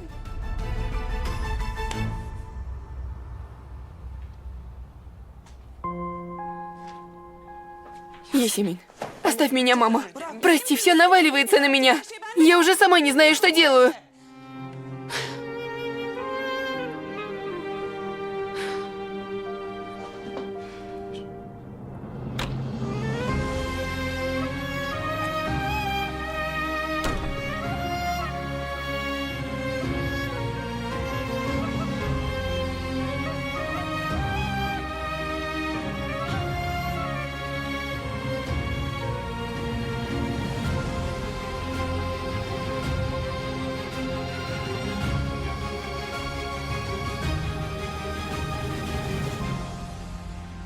Как этот мужчина насильно вошел в семью? Как это случилось? Ты позволяешь?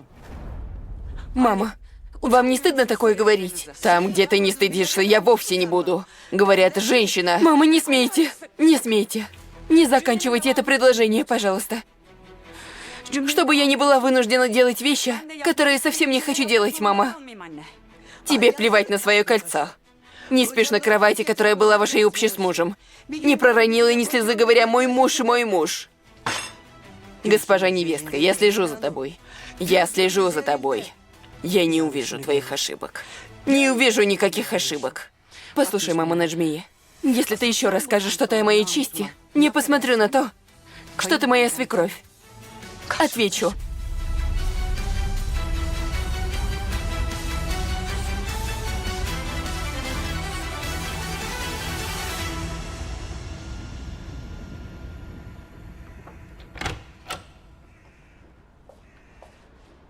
Дай браслет, Дэфна. Почему ты ко всему относишься враждебно, мама? Почему не веселишься? Почему жить не любишь? Как Эмель, да? Да, мама, как она. Она не хочет, чтобы люди унижали меня. И занимается мной. Для этого покупает мне дорогие подарки. Чтобы люди не жалели меня, чтобы они ценили меня. Иди сюда, садись.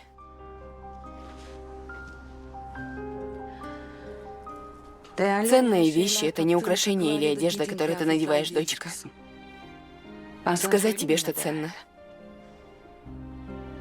Например, любовь ценна. Ценить людей, которых любишь, без зависти. Быть счастливым их счастьем, делиться проблемами. Это важно, это ценно. Мораль. Быть семьей. Я не говорю, деньги не важны. Конечно, важны. Но не нужно придавать им слишком большое значение. Не нужно нарушать права использования. Вот это важные вещи. Это марка или та не имеет значения, Дэфна. Сестра Эмель так права. Иногда ты такая скучная, мама.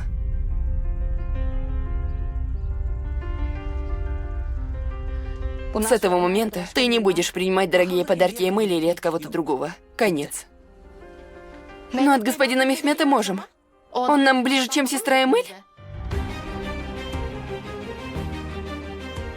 Тебе понятно сказанное мной касаемо подарков? Понятно. Хорошо.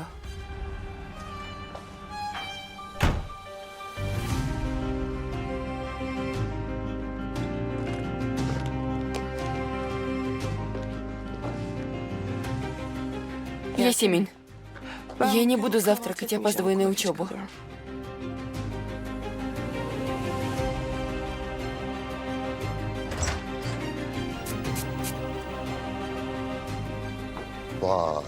Шикарно выглядите, Эмель Карахан. Что ты, сынок? Это обычный вид для Эмель Карахан. Посмотри-ка. И? Куда в таком виде? Не в компанию же?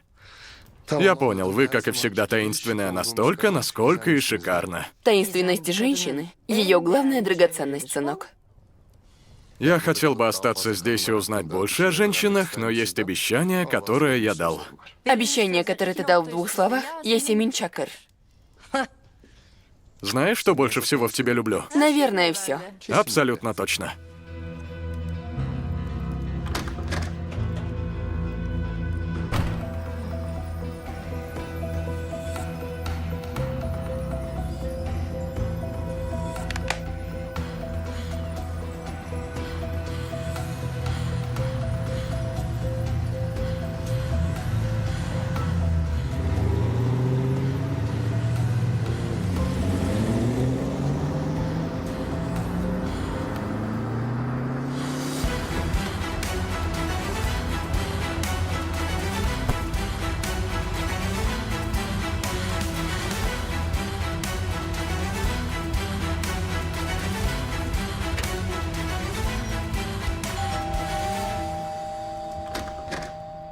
Добро пожаловать.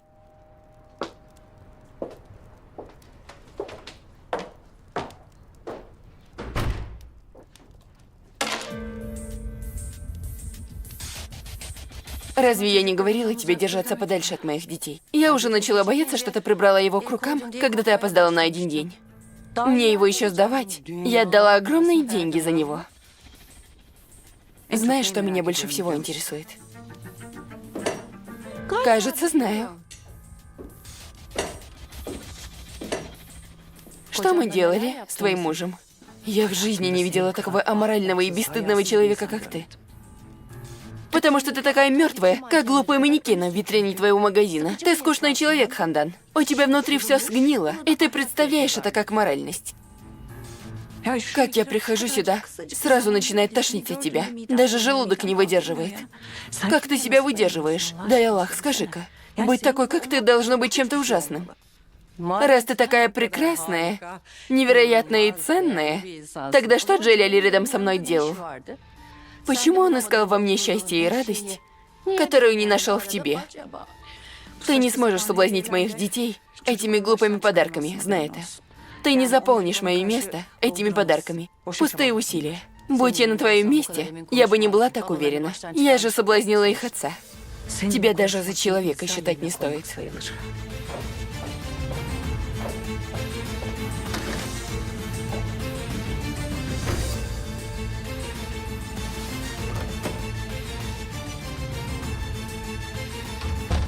Йылдырым. Позвони Яшару, пусть ночью уладит это, хорошо? Знаешь, что сказал Аристотель, дружище? Что сказал? Я тоже не знаю, друг. Знаешь, ты совсем не смешной, но человек не может не смеяться с тобой. Вот так. Это благодать от Аллаха, Рюзгар. Но если будешь работать над этим, тоже появятся такие качества. Рюзгар! Дружище, Дога позвала тебя. Не услышал? Еще хуже, он сделал вид, что не услышал. Вы поругались? Нет, но, видимо, поругаемся. Эко, что?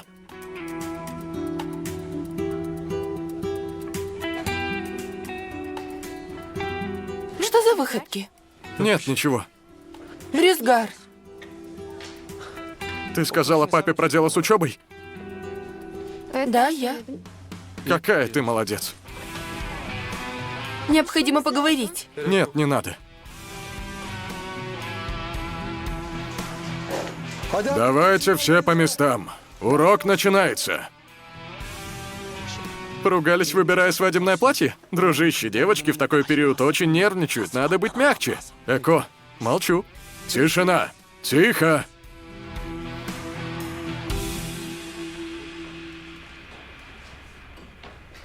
Эмель мой очень старый друг.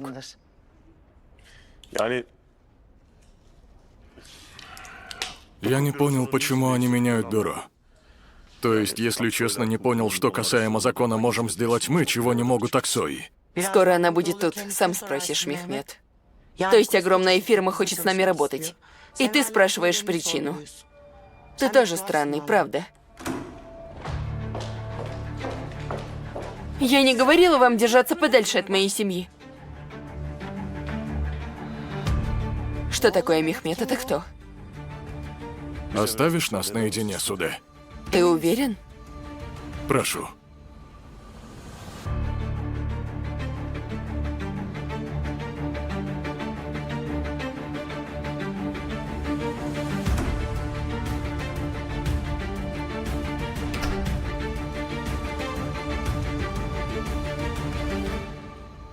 Почему вы не пожаловались на меня, госпожа Хандан? Господин Мехмед, это не ради вас, а ради моих детей. Для них стараюсь. Поэтому не пожаловалась. Но, к сожалению, я не думала о том, что вы так перейдете черту. Простите, моя цель не в том, чтобы вы нервничали. Я не могу держаться подальше от ваших детей. Что это значит? Я дал слово вашему мужу. Господин Мехмед, вы издеваетесь надо мной? Тогда в морге с Рюзгаром я дал слово вашему мужу. Я чувствую, что в долгу перед ними. Простите, это не в моих руках. Госпожа Хандан, думаю, вы знаете, что ваш муж покончил с собой. Когда я спросил у вас в тот день, это сомнение было в ваших глазах. Вы могли сомневаться, Но кто-то должен был сказать вам об этом.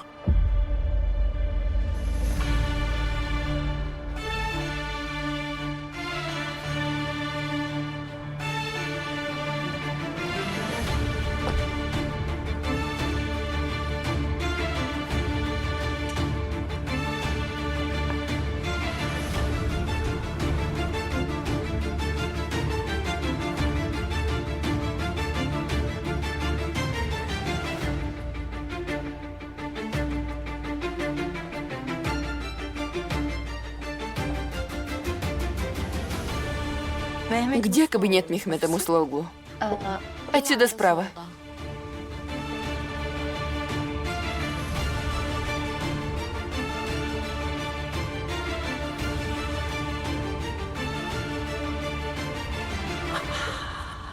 Подслушивать у двери начальника очень плохо. Внутри ненормальная женщина ворвалась в кабинет. Я заволновалась.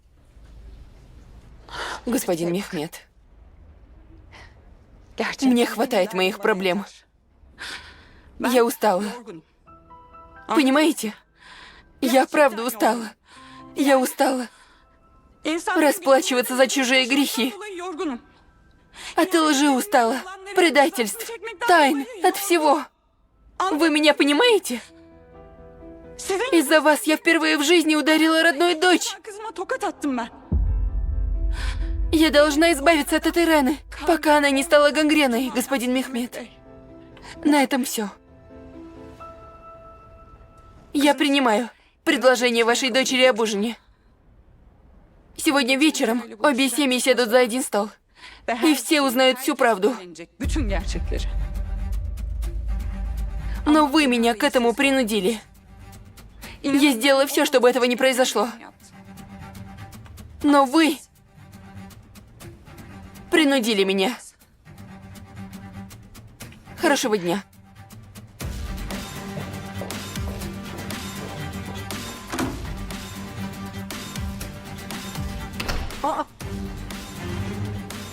Как не стыдно, Хандан. Сказала бы о том, что идешь к господину Мехмету. Зачем мы отдельно пришли? Приехали бы вместе, поболтали бы по дороге.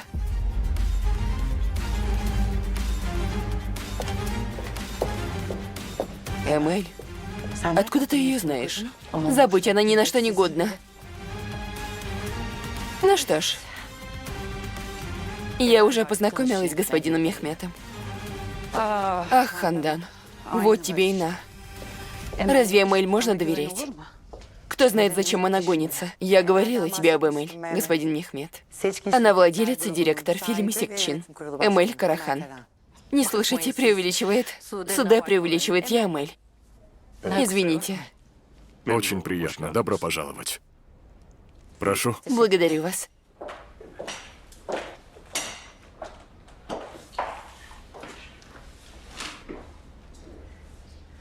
Я, кажется, не вовремя пришла. Суда очень переживала за вас. Сказала, женщина внутри устроит скандал. Надеюсь, все в порядке? Это обычный день в юридическом бюро, госпожа Эмель. Вы правы. Уверена, это так? Думаю, Судай уже рассказала. Мы на грани расторжения контракта с нашим бюро. Когда Судай рассказала про ваши успехи, я решила прийти и познакомиться. Надеюсь, Суда не преувеличила наши таланты. Не хотелось бы разочаровать вас. Не думаю, что разочаруюсь, но в одном вы правы. Моя планка завышена. Я не люблю такие официальные знакомства, господин Мехмет. Я вот думаю, может быть, нам втроем все обсудить за ужином, так нельзя?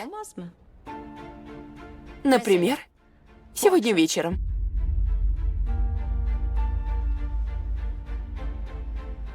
Было бы неплохо, госпожа Эмель, но, к сожалению, сегодня не получится. Я сегодня уже договорился. Вы простите меня, Это то, что нельзя отменить? к сожалению. Так и скажите, что хороший адвокат не отказывается от своих обещаний. Как прекрасно. Прекрасно познакомиться с тем, кто держит свое слово. Ну, что будете пить? Я закажу вам. Зеленый чай был бы кстати. У меня есть.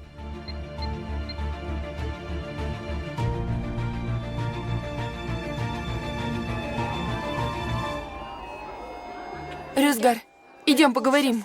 Мне не о чем с тобой говорить. Слушай, пока я не разбила тебе голову, лучше иди.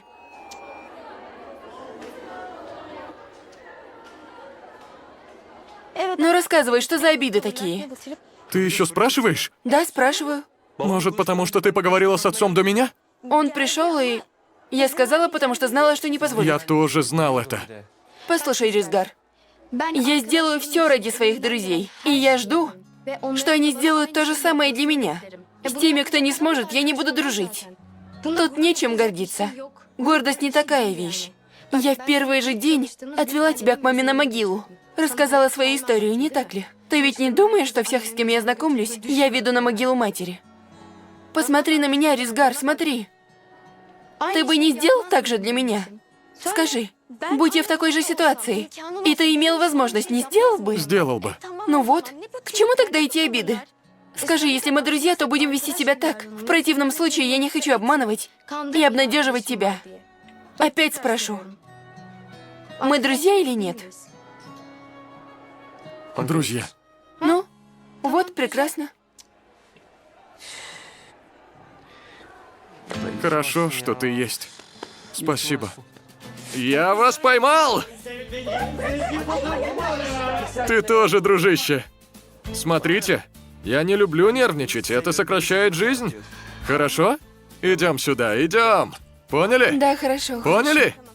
Не смейте. Хорошо, договорились. Договорились? Дай 5.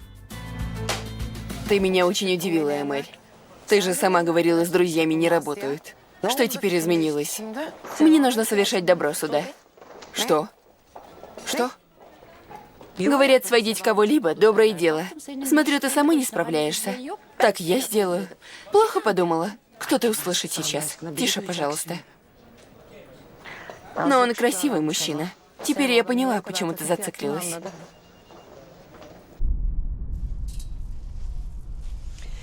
Почему ты так делаешь? Не понимаю, Хандан.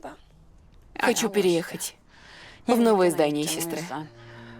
Открыть для себя новую страницу. Не хочу уносить отсюда даже иголки. Ты лучше скажи, понравилось тебе или нет. Оставь другие вопросы. Разве могут не понравиться? Ты сможешь купить все? Если тебе подходит сумма, о которой мы говорили? Подходит. Тогда я завтра отправлю ребят. Пусть заберут. Поздравляю. Спасибо.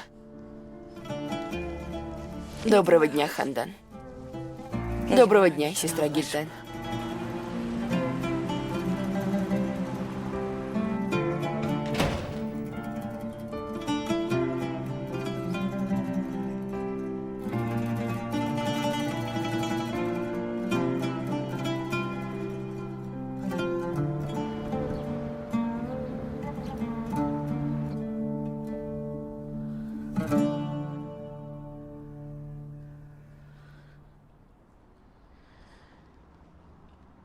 Мы пойдем на ужин к господину Мехмету.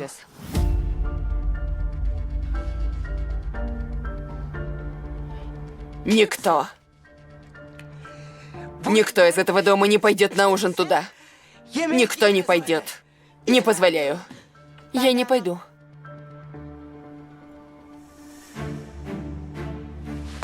Ты еще вчера говорила, что я не могу там работать. А сегодня говоришь, идем на ужин. Ты в порядке, мама? Еще 40 дней не прошло. 40 дней не прошло. А ваша мать говорит, что пойдет на ужин к чужому мужчине. Только через мой труп. Вы поняли? Вы пойдете туда только через мой труп. Ты не обязана туда идти, маминой жмее. Но дети идут со мной. Я никогда не пойду к той вредине. Я не спрашиваю Дафна. Я сказала, что идем, и все. Я сказала, вы не пойдете. Вы не посмеете перечить мне. Бабушка.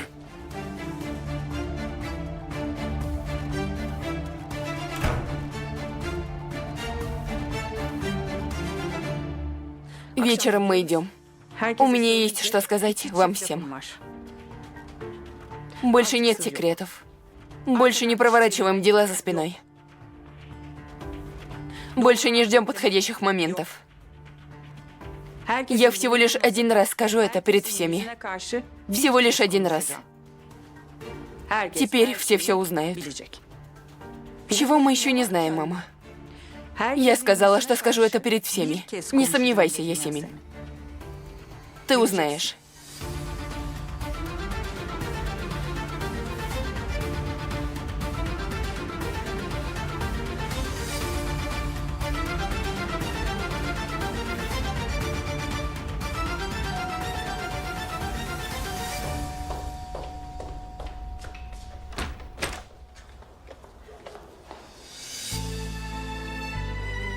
Если бы попросил у Аллаха что-то другое, это случилось бы, значит.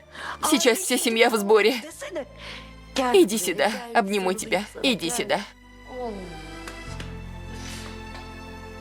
Ты похудел? Я умею готовить, чтобы себя прокормить, тетя Рабия. Не переживай. Дорогой мой, проходи. Проходи, сынок.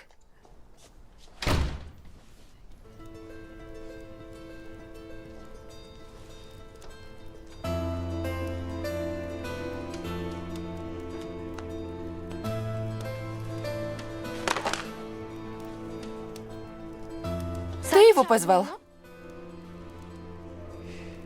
Ты, как всегда, очень мила, Дога. Хорошо узнать, что ты не изменилась, сестренка.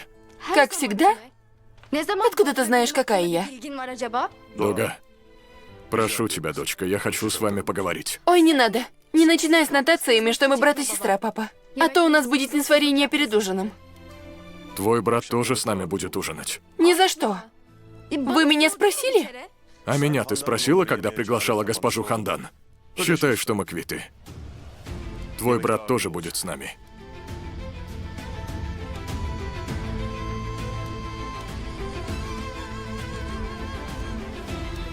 Человек скучает по семейному теплу, папа. Сделаете нам кофе, госпожа Рабия? Конечно.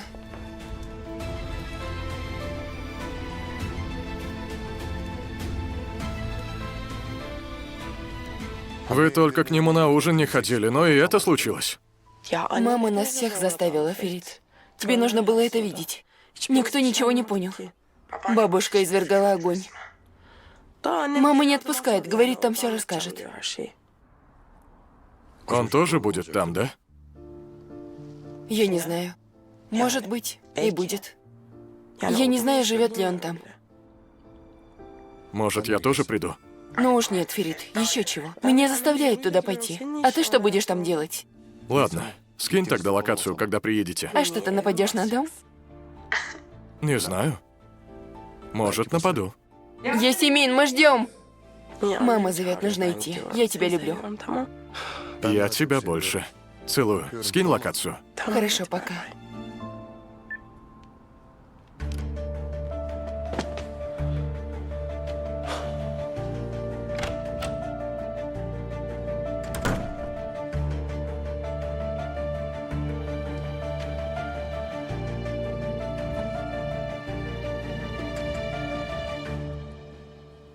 Вы же не хотели идти, мама, что случилось? Я не собираюсь отправлять тебя одну с 3 детьми к чужому человеку в дом. Давайте. Ты пойдешь так? Я не буду наряжаться ради той вредины. Какая разница, что вы наденете? Поехали. Пусть Аллах просветит тебя, Хандан, и покажет правильный путь.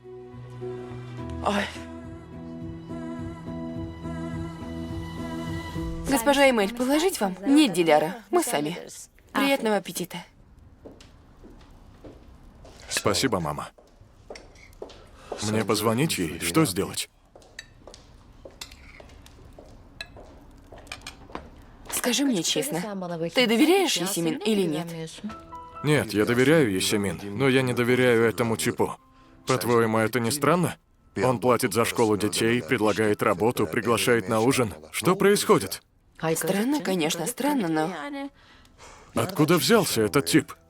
Еще вчера мы не знали его имени, а сейчас он сделался ангелом для всей семьи. Раздражает меня это. У него еще и сын есть, придурок какой-то. Красивый? При чем тут это, мама? Ферид, приди в себя. Ревность тебе совсем не подходит. Ты сын Амель Карахан, Ферит Карахан. Мы всегда были людьми, которыми завидовали, но не теми, кто завидовал. Кстати, говоря о Мехмете, раз он тебя беспокоит, я разыщу информацию о нем. Хочешь? Спасибо. Хорошо, я немного поем.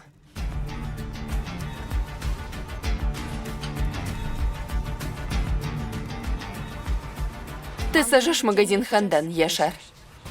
Ни одного платья, ни одной машинки, ни одного манекена не останется. Все сгорит. Дотла.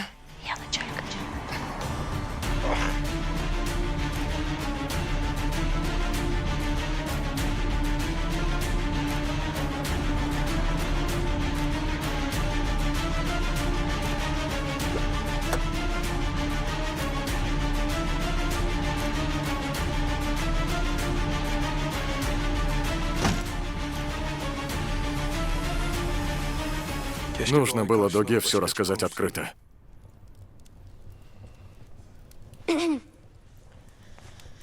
Когда он вернулся в Стамбул? Скажи ей, что я 3-4 дня назад вернулся. Скажи ему, значит, скоро уедет. Ладно, я пойду на кухню.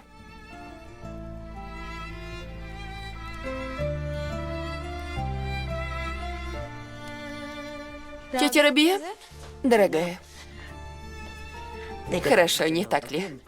Чинар тоже вернулся. Да, так хорошо, даже не спрашивай. Ты сейчас забудь про него. Все готово? Все идеально. Не переживай, девочка.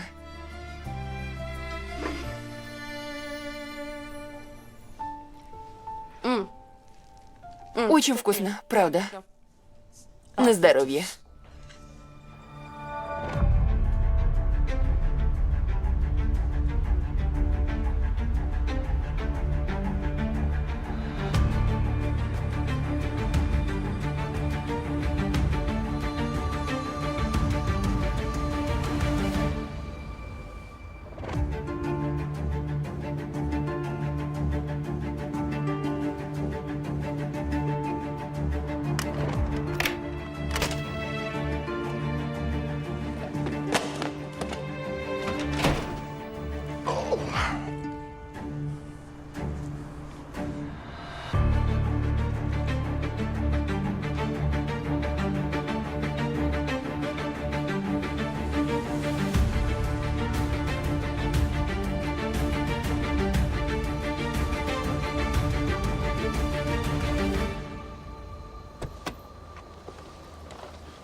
Она позвала нас к себе домой, чтобы унизить. Дога не сделает такого. Ты не можешь быть таким наивным. Давайте, шагайте.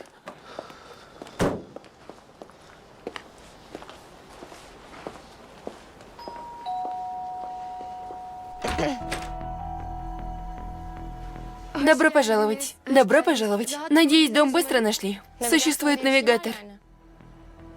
Мы быстро нашли. Лучше бы не приходили. Госпожа Хандан, спасибо большое. Вы не обидели меня. Приняли мое приглашение. Заставила вас стоять у двери. Простите. Прошу. Добро пожаловать. Давайте возьму. Нет, спасибо. Добро пожаловать. Добро пожаловать. Давайте возьму. Не надо. Добро пожаловать. Добро пожаловать, Ясемин.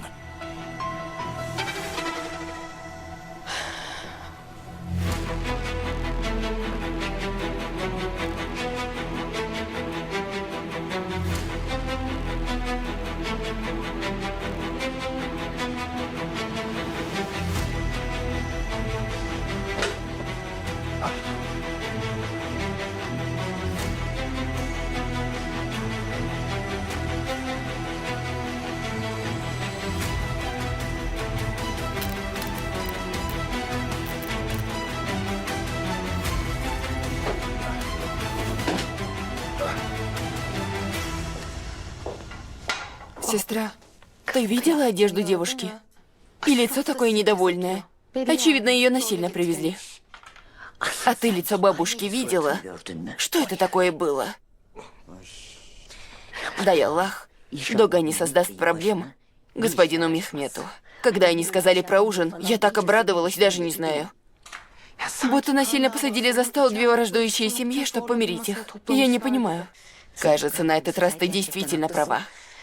Дай Аллах, эта ночь хорошо закончится. Дай Аллах.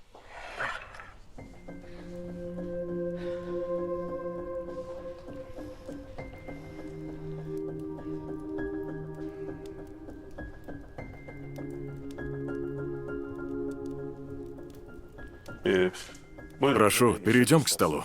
Госпожа Рабия, можете забрать пальто, пожалуйста? Разумные люди не приглашают на ужин тех, у кого и 40 дней не прошло со смерти отца. Ну, нет смысла скрывать ни от кого. Я не хотела приходить сюда. И мои внуки тоже не хотели, но решение госпожи невестки, и мы здесь. Я очень просила у госпожи Хандан. Видно... Дочка, ты совсем маленький ребенок. Если мы еще что-то будем делать, по твоим словам... Бабушка, некрасиво. Это по отношению к нам некрасиво. Может, предложить вам успокоительное перед ужином? Кажется, мы все в нем нуждаемся. Секунду, я хочу кое-что сказать. Мама Наджмия права. Я не сомневаюсь в добрых намерениях Доги. Мы и так пришли сюда не ужинать. То есть, я сюда пришла рассказать правду. Госпожа Хандан, давайте хотя бы поговорим после ужина. Тетя Рабия приготовила очень вкусные блюда. То, что я хочу сказать, важно. Я не думаю, что нам придется оставаться на ужин после того, как я скажу все. Хорошо, но так или иначе вы же пришли сюда. И стол уже накрыт. У нас не принято не садиться за накрытый стол. Пожалуйста, прошу. Пройдемте к столу, прошу.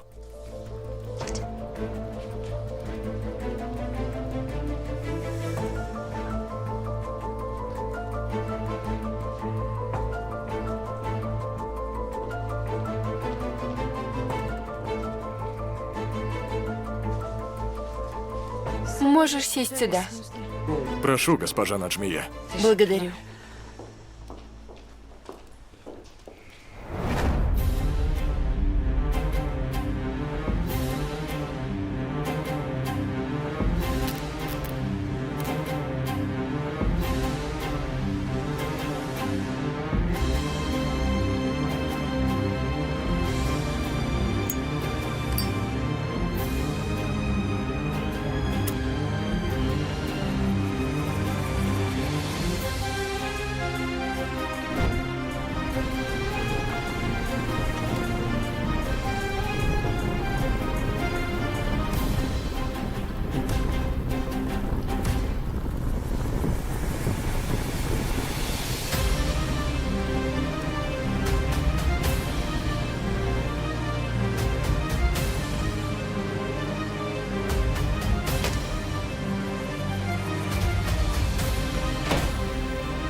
Вот бы ситуация не дошла до этой стадии, и мне не пришлось говорить это все.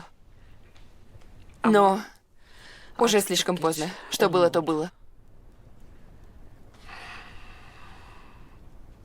Дога ранее говорила мне, что встреча наших семей — это не случайность. То есть она говорила, что нас свела судьба, и она была права. За этой судьбой скрывается некоторая правда.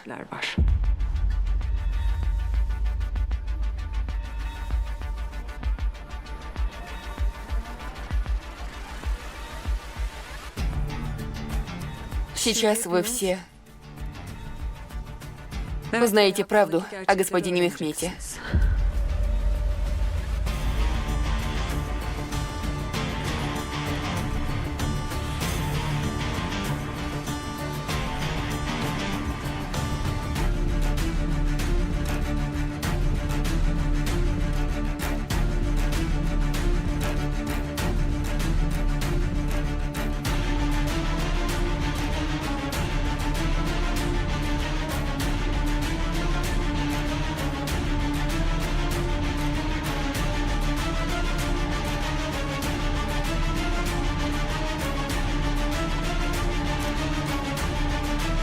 Озвучено студией Алиса Дерилиш.